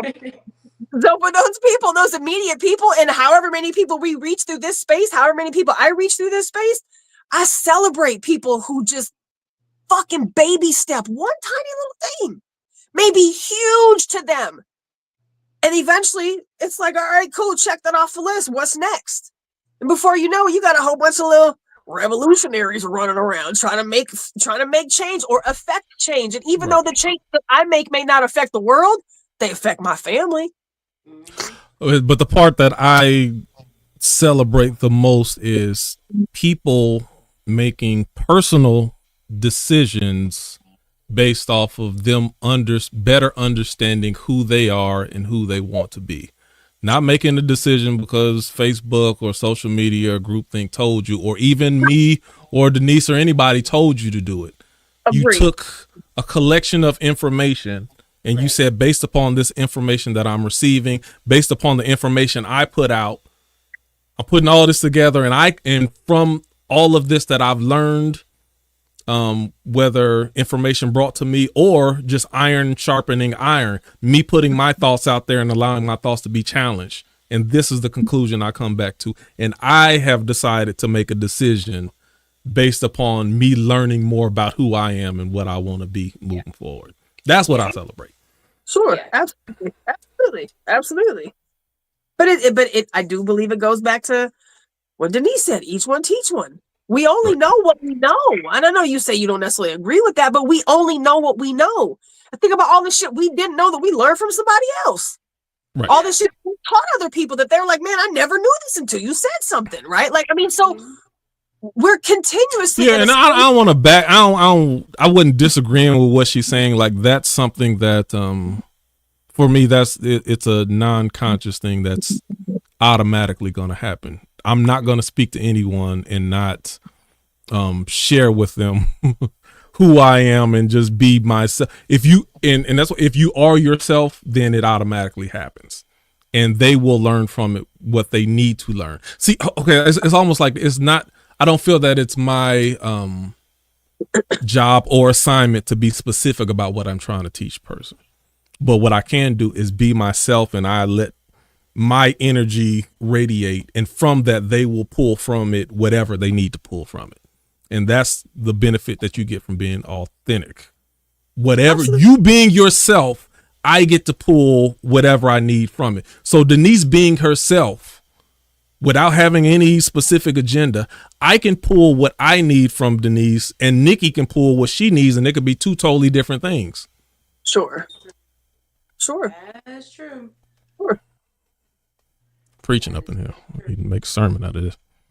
I mean, I agree with that.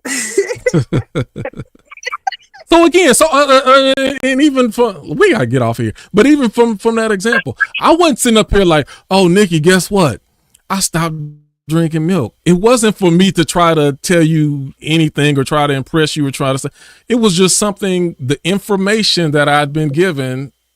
I eventually made a choice for myself. And this has been probably over a year in the making. I didn't really tell you because I wasn't thinking about it. But I'm like, you know what? Just because Nikki I stopped drinking milk, this and that. Oh, wow. That makes my heart but that goes back to it wasn't. Hear you say that. You didn't convince me into it, or you didn't guilt me into it. You didn't do it. It was just information being put out there, and eventually the information you put out there, I made parts of it my own. And then from that, now I'm making a decision like, what do I need that for? Right. Yeah. I think that's the part that I love about our space and just other people in general. Like, just the uncountable number of things I've learned from you guys in this space. I mean, just in general, people I come across with, but to your point about not wanting to necessarily change a person's mind. Yeah, I'm not going to walk around and insist on explaining 9/11 and flat earth and chemtrails to people, right? Like, I'll post this shit on my social media because it's my page. I can do what I want on my page, but I'm not going to walk around like a fucking billboard trying to educate and enforce and mandate. Like, no. I'm not gonna waste energy in a space where it might not be even welcome, right? But I do think that I make it known that if you do have some questions, or you do want to come, or you can come. And I mean, that's just the most important part about all of this, and that's why I continue to say I do think it's possible. I very much think it's possible, because every single day we can change. Every single day that we're alive is an opportunity for us to do something different. If I didn't fucking do it yesterday, I can do it tomorrow if I wake up. If there's a decision that I made, if I went to Chick-fil-A yesterday and I decide I'm not going to Chick-fil-A anymore because I support equality for LGBTQ people and Chick-fil-A does not, then I'm not going to go to Chick-fil-A moving forward. Is Chick-fil-A going to collapse? Probably not. But if all of the people that supported LGBTQ people and claimed themselves to be an ally of LGBTQ people also stopped going to Chick-fil-A because Chick-fil-A doesn't support equality for LGBTQ people, motherfucking Chick-fil-A will be like, what's going on? What's going on? Our pockets are being madly affected. We hire gay people, we take gay people's money, but we don't think that you should have equal rights. We make sure that we put our money into the hands of politicians and lobbyists that do not allow equality for LGBTQ people. So you'll give your money to bigots. How much of our money are we giving to bigots? So collectively, it makes a difference. And it can't not make a difference. So I know that it is a huge mountain to climb, and maybe we'll never get over it. Maybe we'll never reach the top of it. But I'm an advocate for climbing that motherfucker. I'm an advocate for getting at least on the mountain and seeing what we can make stick while we're here. Right. It's never a wrong thing to stand on your principles. True. Yeah. True. Whether you agree or you disagree, it's all right. They're your principles to stand on. Absolutely. All right. Well, we didn't East Coast time. We moved into the next day already. All right, Denise, you got any last words? Yes. 3 things. Thing number 1, compassion. No matter what's going on in your life, try to move as a person with compassion. Number 2, everything is not as it may seem. Ask questions. Everything. Number 3, more than anything you can say, how you actually live your life will be the greatest thing you ever say to anyone. Yep. How Q, you stand by your word, you're a family man. There's those things about you that I admire. Nikki, same thing. You stand by your word. You're a very, very big family person. You're a fucking go-getter. Like, you can tell me a million times, oh, girl, you can start your own business. But the fact that you do it is very different than you telling me something. Right. And so our lives are such a big testimony, and how we live our lives will dictate how the next generation lives theirs. So that's all I have. Good stuff. I like it. I like that. Nikki? Yeah, man. You hit the nail on the head with that last one. You know, we can talk all day, right? But it's our works. Words are almost nothing without action, right? So it's literally our works. And we might not always make the right decision. We might not always make a good decision, right? We get the ability to apologize and change our behavior and start again fresh the next day. But it is literally in our works. And that is where that's where the proof is in your work. So I'm going to go back to what I say oftentimes.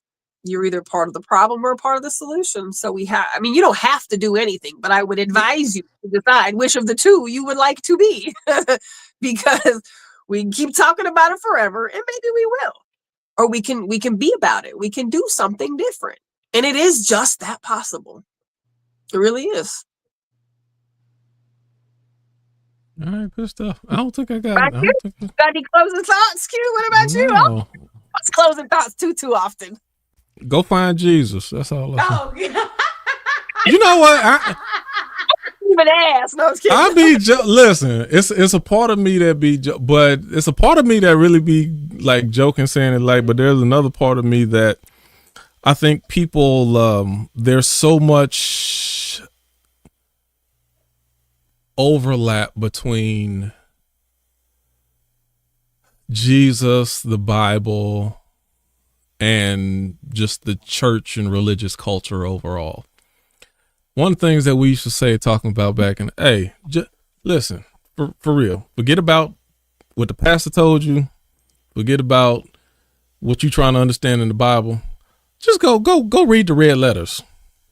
For real. Take everything aside. You ain't got to be a believer. You ain't got to, just go read the red letters and tell me if your life or our society or your mindset concerning people wouldn't be different. if, like I said, I use different words about breaking the cycle, but you learn to forgive other people when they don't do the same towards you. When you give to the needy, when you feed the poor, when you do the best to the least of them. That's the red letter stuff. So regardless about what you believe about the religious aspect of it, just look at the pure principles of those red letters and tell me how you could end up being worse by, and because that's what people lump the whole Christianity with all that other stuff. But all it is if you follow the teachings, principles, actions of Christ, which is a very small part of a huge Bible. Just go look back at all this stuff and tell me our society wouldn't be in a better place if we attach some of those principles.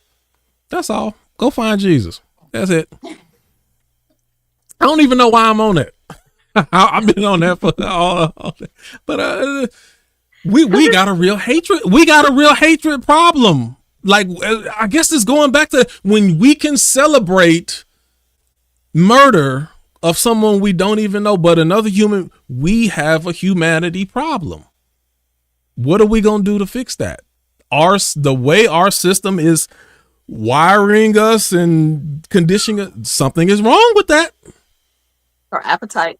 I'm gonna get worked up for real. I'm gonna get off of that. But anyway, all right. Hey, thank everybody for watching and listening. If you got any ideas, just let us know, and we will love talking about it. We will be an hour and 28 minutes. We will stop at 9:27 next week, and we will be finished because I don't know. We almost set a new record on this one, but it was a very good conversation, and it didn't even feel that long. So, wait, kudos to Kevin. You've been rolling with us all night. Oh yeah, shout out to Kevin for sure, and put some good stuff in there.